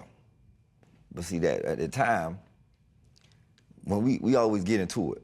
And when we get into it, she like to throw me out the house, throw all my stuff out the house. It's like, every time we go through something, she always disrespect me and attack my manhood. Every time we go through something, he finds his way in the arms of another woman, and he uses it as an excuse to cheat. So you're saying she disrespects you a lot, so, well, hey, if you're gonna disrespect me, let me go and get my love and affection elsewhere. Is that what you're telling me? Kind of. Kind of. Yeah. Is it a revenge thing, or is it a meeting a need kind of thing?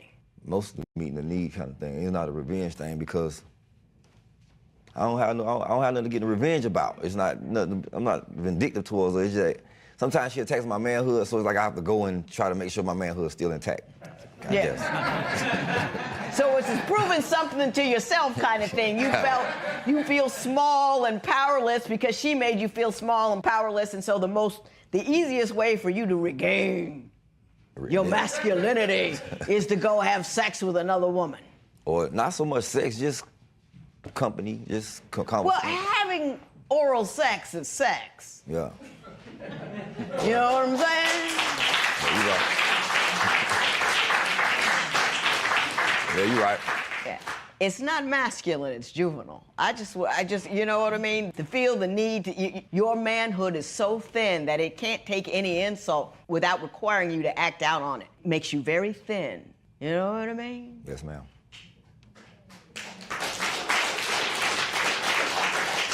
So, Mr. Milbury, I'm gonna go to you now, because we've talked about you for a minute now, and I understand that she's got more cheating stories that she will be able to tell, but what is your primary complaint with her? Okay, her anger is on a whole nother level of anger. She talks to me like I'm her kid. Mm-hmm. She disrespects me in front of the neighborhood for the world to see. Mm-hmm. Like if we go through something and I try to walk out of the house, she right behind me. Oh, you this, you that. All of the neighborhood watching everything you saying, and then she can say some very, very foul, disrespectful things that hits home, like as far as our incidents of us being improperly touched as kids. You shouldn't do that or say that in front of nobody ever in life. but Wait, she she uses the fact that you were inappropriately touched as a kid in an argument? Again, in front of the world. In front of the world? In front of the world. She don't care who hear it, who sees it. Okay. Now, Ms. Coleman, I'm going to turn the page here and talk a little bit about how you speak to him when things are going wrong. Okay.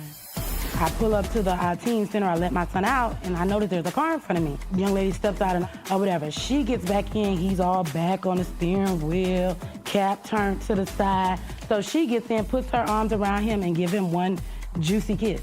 Mr. Milbury, did that occur?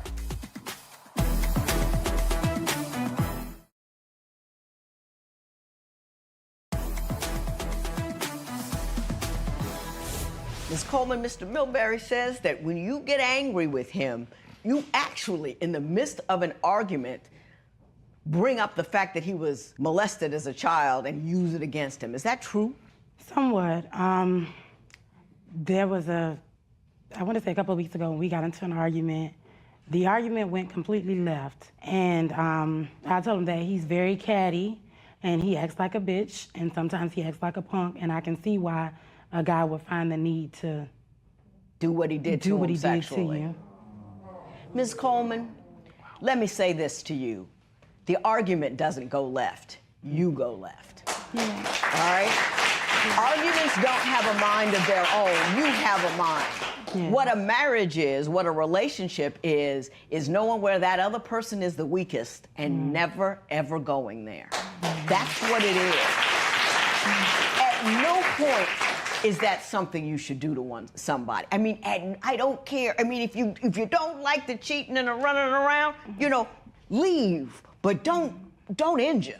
That's such a psychological violence to somebody to speak on that in that way. And you've had similar experiences. Yes, I have. You know what I'm saying? It's not. And at the time, it's pretty much like hit you where it hurts, because he constantly hurts me or whatever. And when I bring up the way that I feel and my feelings, it's like he's very nonchalant about it. He doesn't care. So it's like, okay, well, I'm going to hit you where it hurts. Yeah. And which I know I shouldn't hit below the belt, but at that time, I'm hurt, so I'm going to hurt you worse. Yeah. Tell me about the time with the woman in the car, about the $30,000. Oh. Tell me about that, because that blew my mind. We were together at the time. We had an altercation. He calls a friend, and they come over and collect up his things, and he moves out. He goes into a hotel, and then shortly after that, he gets a place. Okay. After that, he was still coming over. We were still sleeping together, and we were still very much involved. He was telling me that everything was good, that the only reason why he had this place is for his daughter. Okay. This particular night, my son says, I want to go to the teen center. So I pull up to the teen center, I let my son out, and I notice there's a car in front of me. I wasn't paying attention at first. Then his daughter steps out the back seat.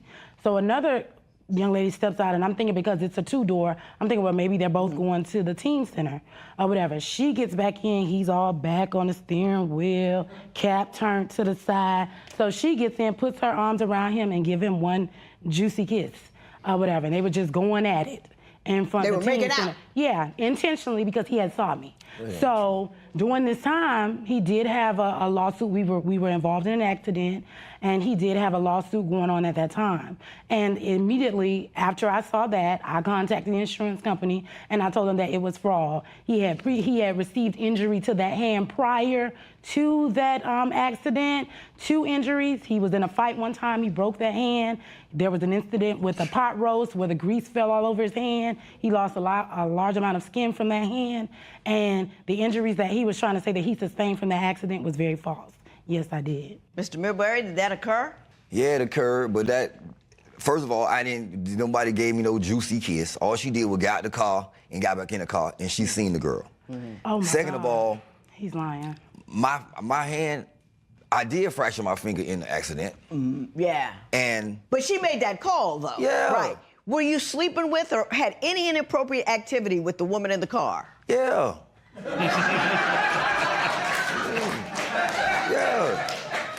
Mr. Milbury, thank you for your honesty. We got 8 kids. Yeah. Everybody can't have $200 Jordans, but everybody do. A lot of our money could be toward other things, but she got to keep up with the Joneses and keep up with the Coneses, see?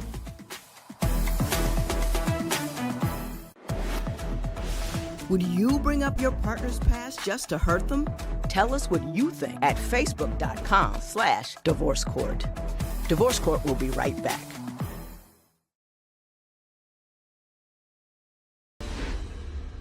Ms. Coleman, you have a complaint about money. You're working hard, and you have a complaint about how he responds to you. Why don't you tell me what that is? I work 2 jobs. One of them are overnight, and the other one I worked mid and sometimes the PM shift or whatever. I work the 2 jobs, and I feel like during that time he has a lot of playtime, and he only works the 1 job. He decided he was going to go ahead and purchase himself a car. Well, he financed the car loan, and he's paying monthly on that, and then his insurance. So a large amount of his checks goes towards that, and then the other portion I don't see towards the household or any of the bills. He may bring me $200 or $300 and say, here, whatever, take care of what you need to take care of, and then a couple of days he come back, hey, I need $40 or I need $20 for gas, and I need this, and at the end of the day, it's really like, you just not giving me anything. Because you're handling all the household, and he takes care of his own needs and wants with his money. Mr. Milbury, your response That's to that? not true, Your Honor. Oh, well, you tell me what's Because, like she say, 1 check covers my car note and insurance, and then it'd be a little extra left over. Then my other whole check goes to the house, and she know that. But she try to make it like it doesn't. How much money do you bring home a month after those 2 jobs, you personally? About between $35,000 to $4,000 a month. Okay. So you get paid fairly well. Yeah. And how much do you bring home monthly? About $2,000. No. But I got insurance for our family, dental, medical, everything. So I bring home, how much I bring home? Maybe about maybe $1,500, $1,300, between $1,300, $1,500. Okay, you're doing fairly well economically. But you're saying he's just not pulling his weight. And not only He's that, not. okay, Go it's ahead. the purchases. We got 8 kids. Yeah. Everybody can't have $200 Jordans, but everybody do. Our son, if y'all can pull up a picture of his shoe collection, go from this wall to that wall. It's 1 pair of shoes he got that she and her 2 sisters had to buy. They were $275. So a lot of our money could be towards other things, but she got to keep up with the Joneses and keep up with the Coneses. But you worried about you saying our money, but you don't contribute any money to anything. How? And the same things that I buy. So you buy all those shoes and all that out of your Mr. money? Milbury is wrong about. I think Mr. Milbury is very self-centered. I think he's unkind, but he's right about that money. Oh, I understand. He is right about the Jordan thing. You got 8 kids. You don't have anything set away for college. You know what I mean? He also fails to say that I coupon. I get them at the lowest rate. I use coupons and things like that. But it's not important. She coupon for shoes. Okay. It's not important. I think I know exactly what's wrong here. I can't fix it, but I can tell you what train to get on. And I'm going to try to do that. Can an off and on relationship become a successful marriage? Share your opinion on Twitter and Instagram at Divorce Court. Divorce Court will be right back.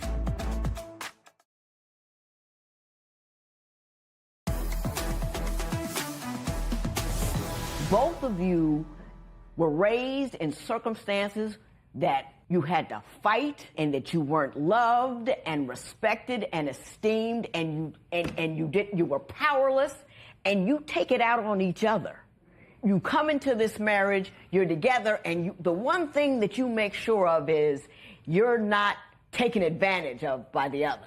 That's your main thing, because life is taking advantage of you. You're going to make sure he's not going to take advantage of me. I'm not going to take it. I'm going to put him out. I'm going to be angry because he's not going to do it to me too. And you make sure that she doesn't make you feel small again, because you felt small and you felt powerless. And if she's going to throw me out, I'm going to have sex with other women. I'm going to do what I want to, because you're in competition with each other. You're fighting one another. You're tit for tat.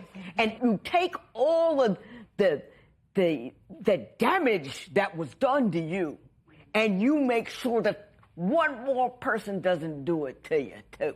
Okay. And all I'm trying to say is you need to end that today. And you need to say, you've been hurt, I've been hurt, We're going to put a period on it. We're going to hold hands, and we're going to, if I'm upset, I'm going to say it calmly. If I feel low and little, I'm not going to go out and get another woman. I'm going to say, hey, baby, you made me feel small when you did A, B, and C. Don't throw him out the house. You know you're going to let him back in anyway. So why go through all of that? You know, you have to decide that there is a different way you're going to be in your house, and your house is a sanctuary away from that hell that you came from, and it's someplace where you're going to decide he's your number one interest and she's your number one interest, and quit buying them expensive shoes. You should have sneaker money that you spend on some counseling. Because you need to learn how to be married, because y'all don't have a clue. You just don't. So take that money next time you want to get somebody expensive shoes and say, we're going to invest in our love. We're going to invest in our children's future. Because every time you hoop, holler, and kick people out, you set off little tornadoes in their head. You want your kids to be crazy? Keep it up. Keep it up. But you love her. I love her. I do. And you love him. Mm-hmm. And you're letting what happened to you destroy one another. Don't do it. I'm going to start you off with a counselor, but you got to take you. He cares about you. He does a lot of wrong stuff because he doesn't know how to handle his powerlessness. You care about him, and you do a lot of wrong stuff because you don't understand how to handle your powerlessness. You guys got to be in this together. It's the Coleman-Milbury world against everybody else. You're your own country. And I want you to grab on to one another. And I'm going to send you to somebody who's going to start you down the road. But promise me, you're going to get some counseling. Promise me. I promise. It's important. You're good people. Got good jobs. Making good money. Got a lot of kids. Ain't no reason in the world we can't make a run at this and do it right. But you got to put it all down. Do you understand that? Good luck to you both, and this matter is a game. Even though we have a lot of problems, I believe that it's a marriage worth saving. And in order to save it, I believe that we need to communicate more and possibly go to counseling. Well, after everything's said and done, I still love her. You know, she's a good woman. She's a great mom. She's an excellent provider. And I just think we need to work through the problems and get it over. And I can't imagine my life without her.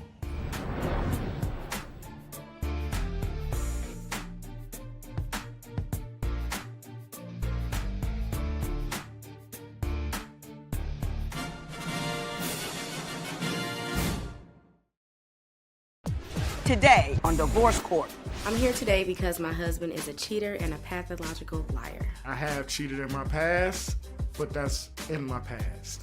I kicked him out of the house because of all the lying, all the cheating. I can spend the rest of my life with her if she can change, if we both can change.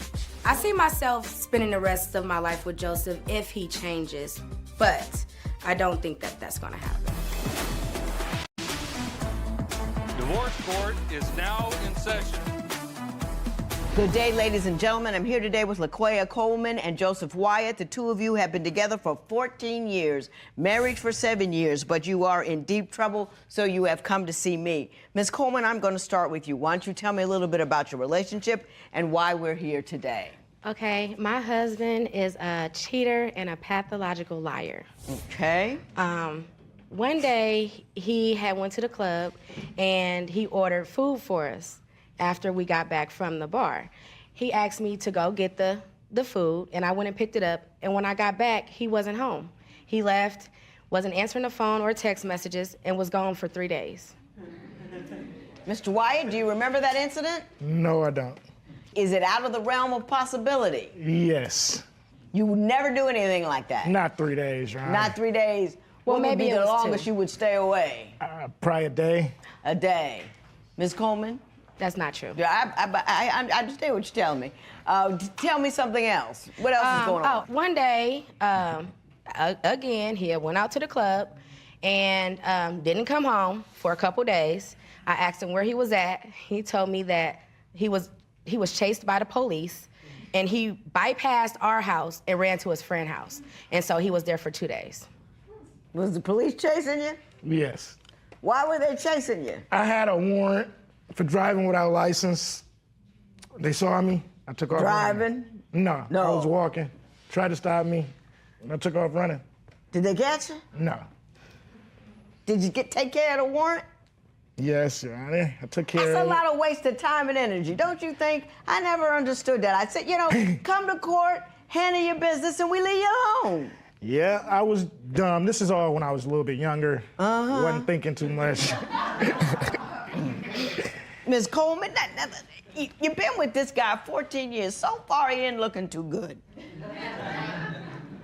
Was there any point in time at which you said, this guy may not be a keeper?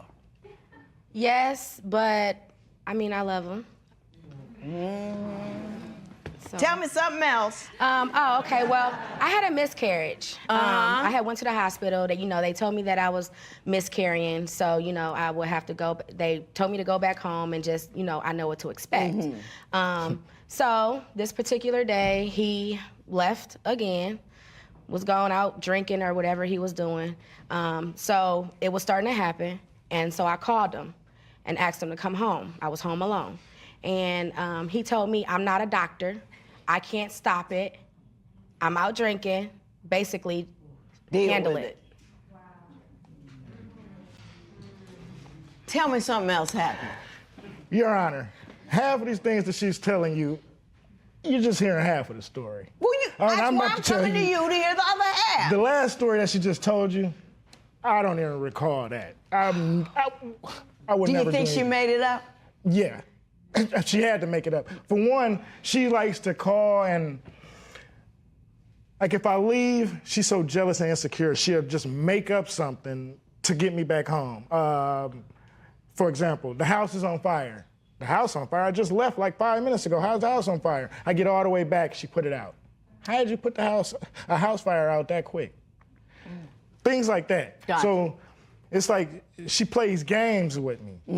And then on top of this staying out, she's saying I stay out all night, I go and do this, I do that. I don't just do it for no reason. I might see something in her phone, and it makes me just want to go out and drink. Like, what kind of things do you see in her phone that make you run out to have a drink? For one, I had a friend. We grew up our whole life in church. I went a separate way. We still was cordial, cool. But then I started seeing him talking to my wife, and he's doing things for my stepson and taking him out of town. I'm wondering, ain't no man just gonna be doing all this for nothing. So I started investigating. I look in the phone, I see, okay, well, why would you need to sneak down to your room at work? You work for a hotel, you need to sneak down to his room to see him before he leave out of town? That didn't add up with me. And then when I ask her about it, it's always, well, what did you do?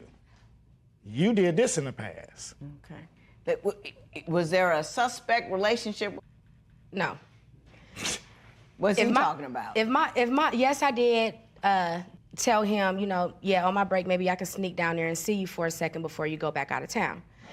But if my mom was staying at the hotel, I would tell her the same thing. Maybe I can sneak and see you because I'm not supposed to enter. Not supposed to be doing that if you're at your job. Exactly. So that's what he's saying. But I don't get why he couldn't have just came up to the front desk and saw her. It's a public place. Because why can't you see anybody? You can just say hello to anybody anywhere. This is what I mean about the sneakiness. She never gets caught, but she always assumes, and once she assumes, it's true. A woman's intuition. If she thinks something, it's true. For example, we was in Walmart one time. Right. Just had a message came on my phone from Facebook. It's my cousin's wife. She just saw the picture of a female and went ballistic. Everybody in Walmart heard, they looking like we on TV. They watching her. She's cussing, yelling, dropped all the groceries, storms out of the store. She can't do nothing now because I didn't talk to this girl. Ms. Goldman, is that accurate? You saw a picture of a woman pop up with a message and you lost your mind? That may have very well been true, but I don't recall that. But it does sound like something that may have happened. Yes, it sounds like something that may have happened. He lies so much, I don't know when to believe him. Okay, so Ms. Coleman, here's what I'm gonna ask you to do next. What I'm gonna ask you to do is tell me the one circumstance that you caught him cheating, or as close as you can to catching him red-handed. That's what I want you to tell me next. I took the phone and, you know, I asked her, like, you know, are you sleeping with my husband? She told me yes, she was sleeping with my husband, that he gives her money, that he pays people gas money to pick her up and bring her to wherever he is, that when he doesn't come home at night, he's with her.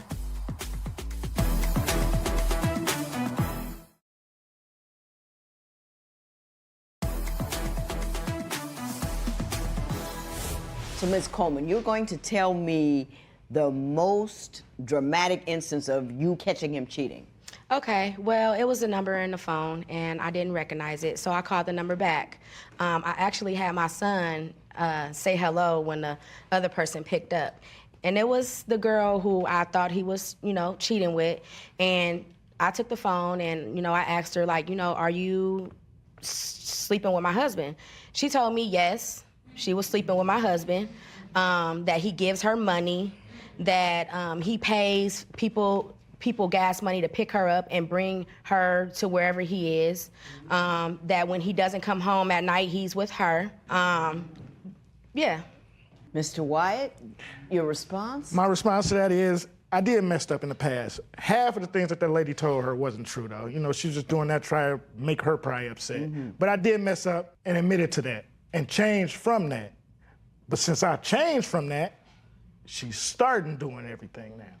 Tell me the best evidence you have that she's been cheating on you. Oh, I got evidence. For one, she has a stepson. I mean, I have a stepson, her son. She thought that who father she thought it wasn't his. They shouldn't have any ties. It's not your baby's not father. Your child, right. It's not his child. Okay, well, first place he come is over our house. First thing she do is making him plates. Making them plates. He's coming over just kicking it, chilling. I see so I started investigating. I see in her phone, she's telling the same person, I've been wanting you. I don't know why. Joe's still here. I've told him I want you and want to be with you. Just clearly. Clear as day. Clear as day. They're saying that something's going on. Ms. Coleman, did all that occur? He did see those text messages in my phone, but that was after he did what he did. I mean, me and this guy, we never met. We haven't messed around. My brother just recently died. He was around, you know, to make things a little easier for not just me, but for my entire family. So, I mean, nothing is going on with me and this guy. We're not even together right now. I got it. Yeah, I know. You guys are separated. I want to talk about, Mr. White, you say she's insecure for no reason. And I want you to tell me some of the things that she does that are problematic because she's so insecure. My sister pulls up, get in the car. You ain't getting in no car. How you gonna tell me I can't get in the car? Because I got this crowbar. So she holding the crowbar, and I'm like, what? So I take off running. Tell my sister, drive Meet me down the block. Meet me down the block. Ms. Coleman, did that occur?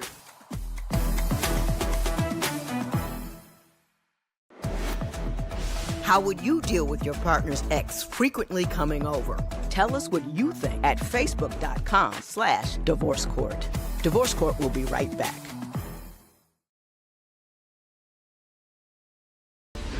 Mr. White, you not only say that she's insecure, but that she's also has a huge anger problem as a function of that insecurity. Please tell me about that.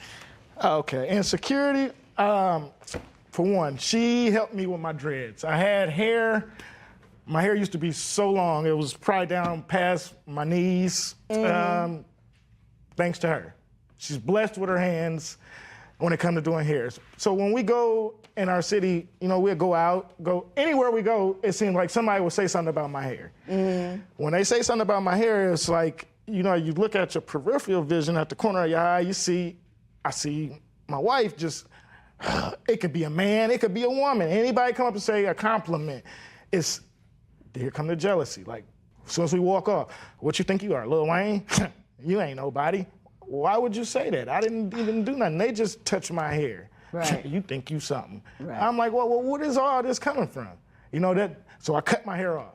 Tired of hearing that, I just cut it off. Now I'm trying to grow it back. That's what happened to my hair. The anger.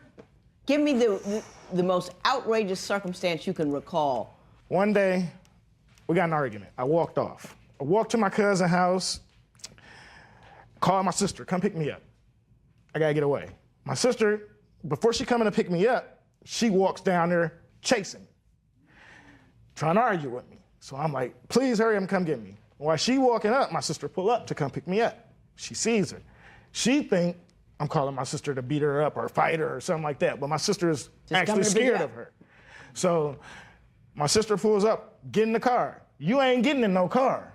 How you gonna tell me I can't get in the car? Because I got this crowbar. So she holding the crowbar, and I'm like, what? So I take off running. Tell my sister, drive Meet me down the block. Meet me down the block. So I'm faster than her, so I take off running. She trying to run with me. I run, open the door. So my sister opened the door, I jump in, go. When I said go, she reached back, launched the crowbar, went through the back window. My sister, I'm telling her, go back. Ms. Coleman, did that occur? Yeah, it had to have, yeah, because he couldn't have made that one up. What were you so mad about? He was probably out cheating. Probably. I mean, that was really long ago, like in my younger days. Since then, I'm not like that anymore. You stopped throwing crowbars at people and all that kind of stuff. He also has anger problems, too. Will you give me your best example of his worst episode? Well, one day, he asked to use my car, and I told him no. So my car was unlocked. He went outside, reached in my car, pulled up the hood, tore all the spark plugs from under the hood. Then there was a speaker in my car. He took the speaker, lunged it at the car, put a big hole in it, then kicked it, and it has 2 dents in the door. Yeah. You were younger then? Is that No, this is was that recently. the explanation? Recently, I mean, within the last year? Yes. Did you do all that, Mr. Wyatt? Yes. And you did that because? We went half on a car, and I come around and the car is gone. Even if I wrecked it, you can't sell it. It's half of ours. If we went half on it, you have no right to sell something that we went half on to benefit you. So I was upset about that. Yeah. So just to ensure that you lost all your money that you put in the car, you tore it up. Okay, he said we went half on a car. That wasn't the car that he dented and tore up. That was the car prior to that. You sold it. Which, yeah, I sold the car because he got in an accident and, like, totaled the car. Gotcha. So that was his half right there. So, right, yeah, so he tore up his own stuff. He tore up his own half. Sending a message, but the message just says, I'm stupid. Yeah, I got it. You guys are not together now, correct? Correct. You are currently separated. Correct. And are divorcing. In the process. In the process. Let me talk to you. What's your breaking point with your partner's anger? Share your opinion on Twitter and Instagram at Divorce Court. Divorce Court will be right back.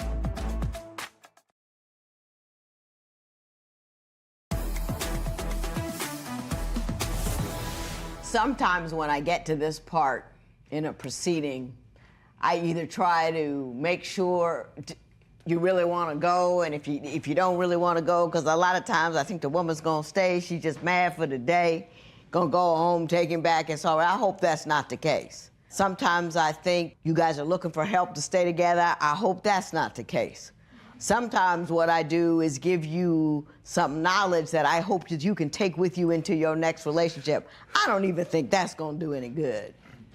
I'm not going to get mad, but I'm going to say what I got to say. I think you guys are conducting business in a disassembled community. You're in a society where you don't have much money. Every argument ends with get out. Every confrontation ends with something getting thrown, something getting destroyed. And I can't get mad at you that because I know it is a function of part of where you're from. Having said that, I will say this. You can live down to where you're from, or you can live up to a better day. And it is my hope that you would try to live up to a better day. I know that you were young when a lot of this happened, but you destroyed that car this year. Holy moly, you don't have that kind of money. I mean, you paying the stupid tax. The stupid tax is I have an emotion. I cannot afford another car. I can tear my car up, buy another one cash tomorrow. I wouldn't do it, but I could. You ain't got that kind of money. You just without a car. And you're doing it because you're working on behalf of emotions with no thought behind it. I know that these days we aren't behaving very well. From Twitter, from the very top to the very bottom, everybody is arguing, everybody's ugly, everybody's calling everybody's name. Everybody, all of us adults are conducting business in a manner that would get my kids grounded. And everybody thinks it's okay. Not only do we all think it's okay, we say we can go one worse. Yeah, he went this low, let me go this much lower. I mean, from the very top to the very bottom.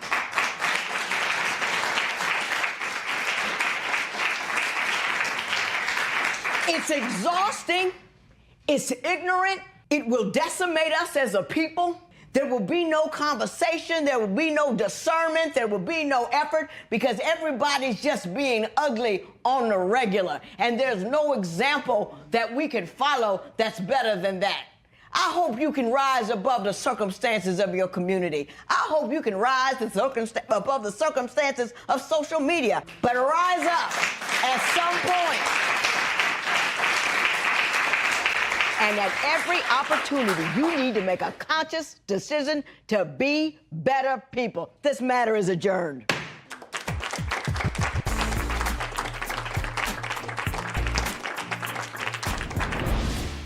I am willing to work on my marriage as long as he's willing to change. He needs to grow up. He needs to get a job. He needs to stop smoking weed all the time. And he needs to take care of his son financially. And then maybe I consider working on it. We're going to work it out. We're going to be better. We're going to try our hardest to get back together and do what we need to do to be together.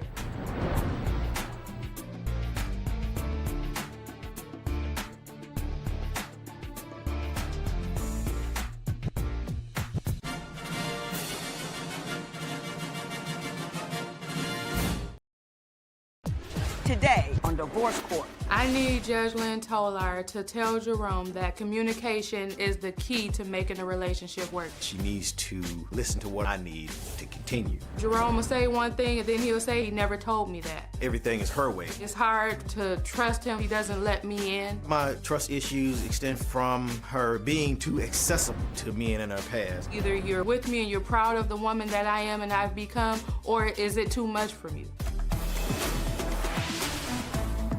Divorce Court is now in session.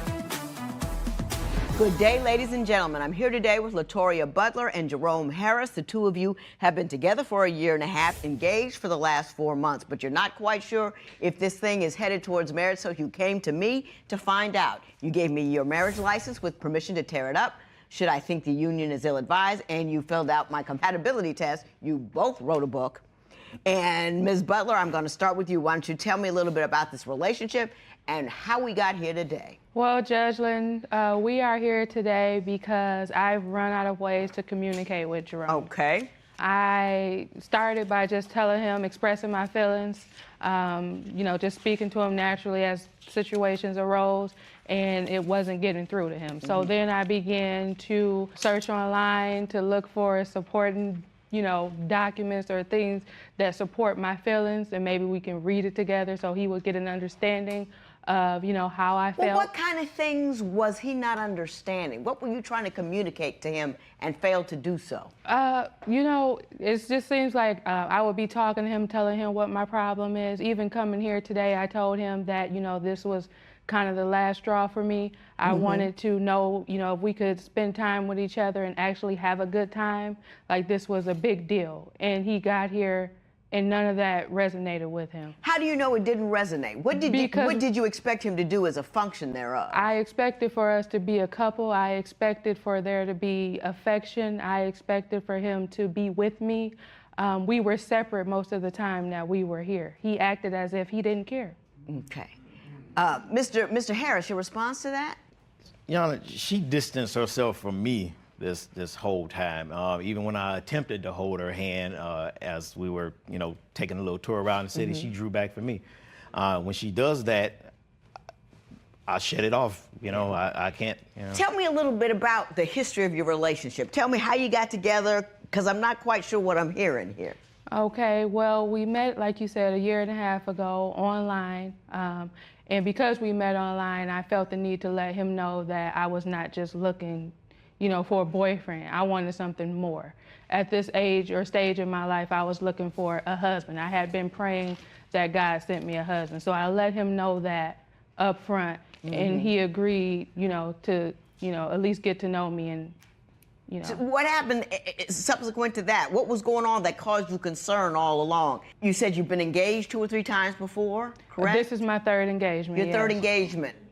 Do you see any pattern there with the guys? Is there a pattern that he's falling into as well? I think the pattern is I don't know when to let go. I may see up front that something's not going to work for me, and I'll stay longer than necessary. You told a story about him being selfish, that you had sold a car of yours before you got another car, and he has 2 cars, but he wouldn't let you drive one. Tell me, how far in the relationship were you, and how did that happen? We were well in 1 year into our relationship, and he doesn't have 2 cars. He has 5 vehicles. At the time, I had 1, and I was looking to sell that one so that I can purchase one that I really wanted.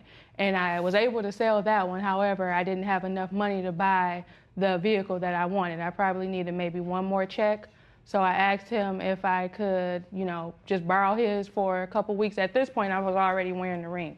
So how long had you been together? It has been over 1 year. Okay. And he said no? He said no. Mr. Harris, what happened? I got 6 cars. And one, she drives ridiculous. Tearing up any of my cars and putting on my insurance is out. I asked her not to sell her car before she had another one lined up. I would have gave her the couple of $100 she needed to buy one she wanted, but she did what she wanted to do. And I let it happen. What happened with the house? There was a house you asked him to buy. You know. Okay. Tell me the good stuff. My grandmother passed away, and she left the house to my father. And basically, you know, he ended up getting incarcerated. So the house was just sitting there. So we wanted to keep. I don't know who came up with the idea, but we talked about it, and we agreed at one point that we would buy the house and, you know, try to sell it, because we're eventually planning to move together. So that could have been a profit. And I just wanted to make sure that I put someone in that house that would represent my grandmother. It was a big field in her yard. It was, you know, she had her garden out there, and I just wanted an older person. What happened? Why did that not happen? He changed his mind because the title was in my family member's name. Okay, Mr. Harris, what's your view of that event? She wanted me to buy a house, put the money into it, sell it, and give her half the profit. If it wasn't for me, he wouldn't have had it. It was a good deal. It was a good deal that he got because of me. So I didn't think that he should get the whole thing. She wanted to talk business. And it's for us to move into a house together. So it's not either one of ours. It's for us to put towards a house for us. So either way it go, it's for us. It's not for me. It's not for him.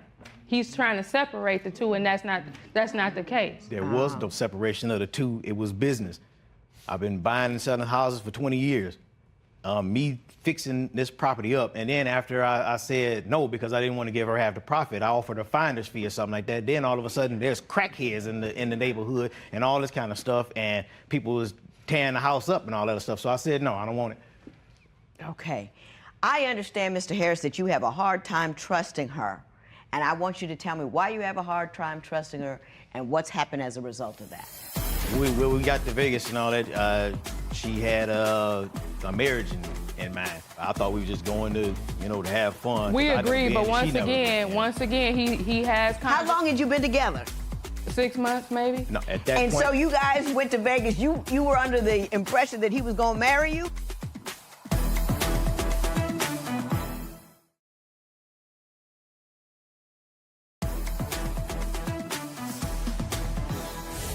Why do you have a hard time trusting her, Mr. Harris? Because she tells me a lot of stories from her promiscuous past. She won't let it stay in the past. Every time, every chance she get is always in my face with some story she calls them stories. I call it, you know. Yeah. Yeah, but every time, and she say this is so far ago, but it's not. I understand that you found inappropriate information on social media. Tell me about that. She and her ex, you know, they had a promiscuous past or whatever.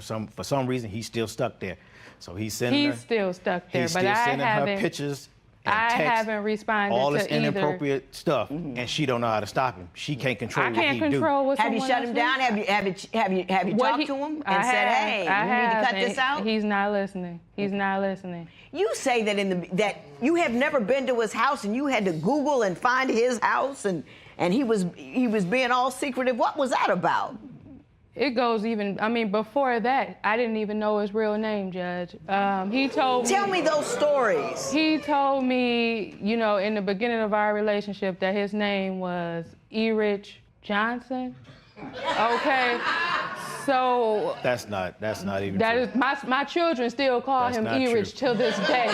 My kids think that's his government first name. Erich is my nickname on the street.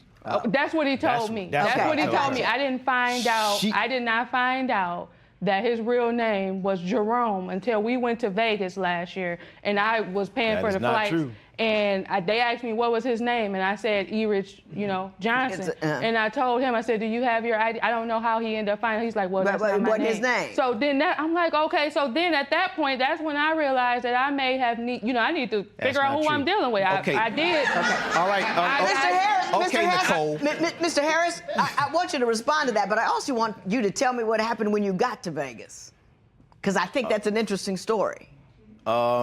When we got to Vegas and all that, she had a marriage in mind when we got there. I thought we were just going to, you know, to have fun. We agreed, but once again, he has. How long had you been together?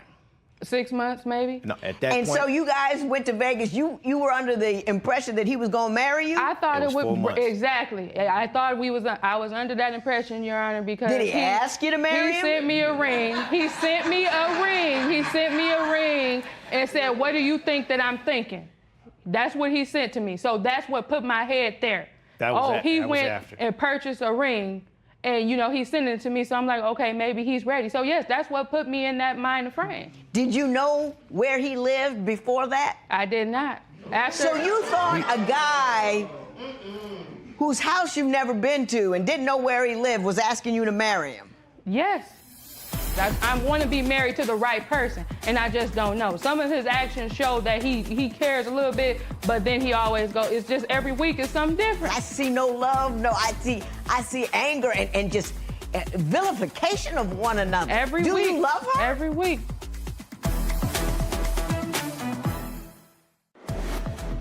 How long do you date someone before inviting them into your home? Tell us what you think at facebook.com/Divorce Court. Divorce Court will be right back. So, Mr. Harris, tell me about your aspirations and your concern with respect to Ms. Butler's past. I want to open up an interactive church where we dissect the Bible and, go back into it. We need more children understanding, what's going on in the world and how it relates to the Bible. Okay. Her past that she's stuck in most of the time, she won't come out of. I understand that everybody has a past, but that's no excuse to me when you constantly bringing up stories and bringing up these other men and still communicating with them in certain ways. You will when let him finish. So if she can't let the past be past and just leave it alone, then no, I can't. It'll come back to bite her eventually, and it'll come back to bite me. Okay. I mean, it's a history of that going on right now.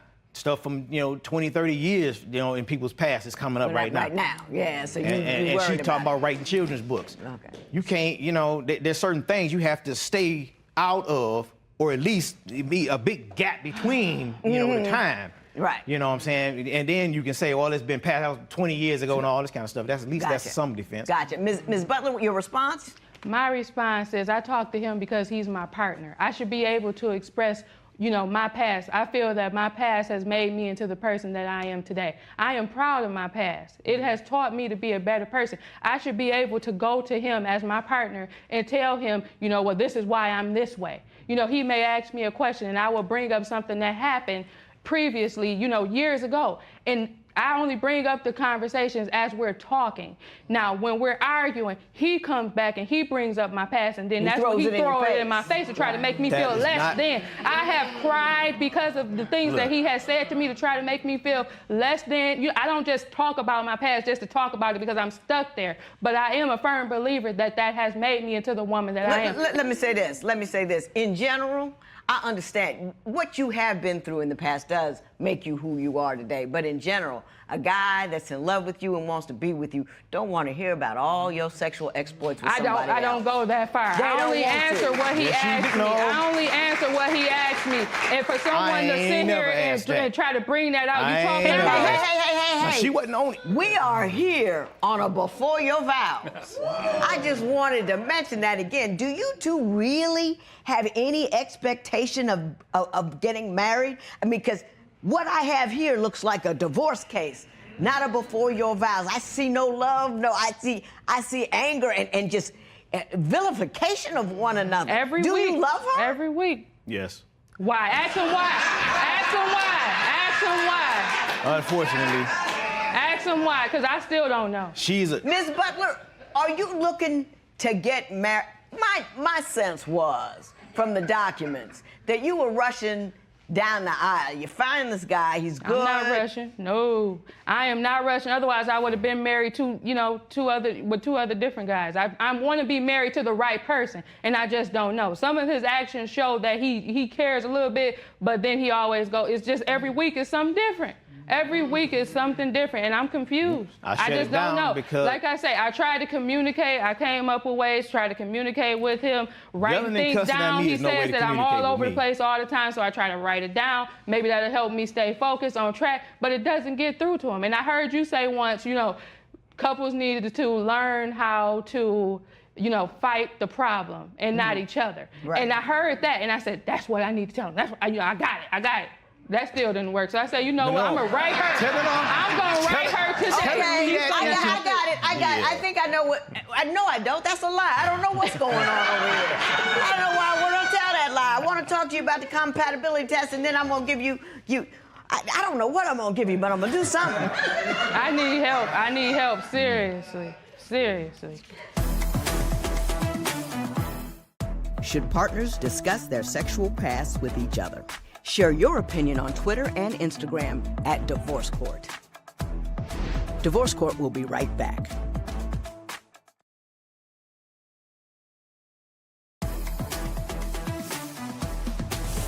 Mrs. Butler, Mr. Harris, when I read your compatibility test, I said you both wrote books. You did.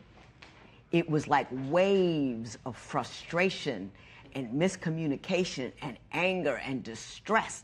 And I saw two people who weren't getting anything that they needed from the other person. Nothing at all.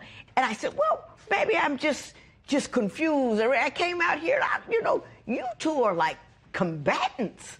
Not people in love. I don't see, we were going along and then we ran into this hiccup or that hiccup. Y'all just on the same page at all. You're trying to force a square into a round hole. This is an exercise in insanity. You're over there almost in tears. You're hysterical. You talk in your papers about he doesn't understand me. He doesn't listen. He throws up my moral bracket. Why in the world would you even consider becoming married to somebody like that? And for the same reason for you. It's an exercise in insanity. You think her background is too bad, she's too nasty, she brings it too much to the fore. You all into the Bible, and you think she's a hoe. So what are you doing? What are you doing? I don't understand. It's like I got her. She ain't anything about what I want. She's not who I need. She's not what I want. Can't tell her the truth, but I'm going to marry her, and then I'm going to chip her away and you just as bad. You haven't told me anything good about one another. You feel misunderstood, unloved, uncared for. What in the world are you doing? It's hard out here, Your Honor. You don't understand how hard it is. And let me explain something. I got it. No. I'm all done. I understand there may be slim pickings, that there's not a whole lot of dudes out there, but sweetheart, sometimes you just have to learn. Sometimes it's better by yourself. You know what I mean? It's not, you haven't failed. You're not less than just because you don't have a dude. You know, don't stick with a dude that makes it dark and miserable rather than just to be alone and be happy in your own light. You can do that. It'll work out. It'll be fine. My sister never got married. She has way more fun than I do most days. No. You got to quit talking a little bit and sit back and listen and hear people, because part of your problem is you want to talk,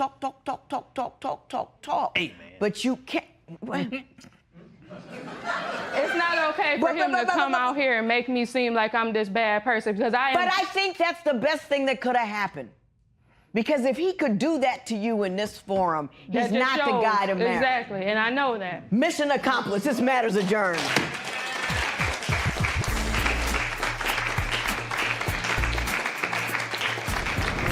The judge said that sometimes it is better to be by myself, and I agree with that wholeheartedly. I respect Judge Lynn, and that's what I'm gonna have to do from this point forward. Just be by myself. I think Latoya would be better off by herself because, you know, she's her own man. She don't need a man. She don't need anything. She don't need anyone that's not going to do exactly what she want to do when she want to do it.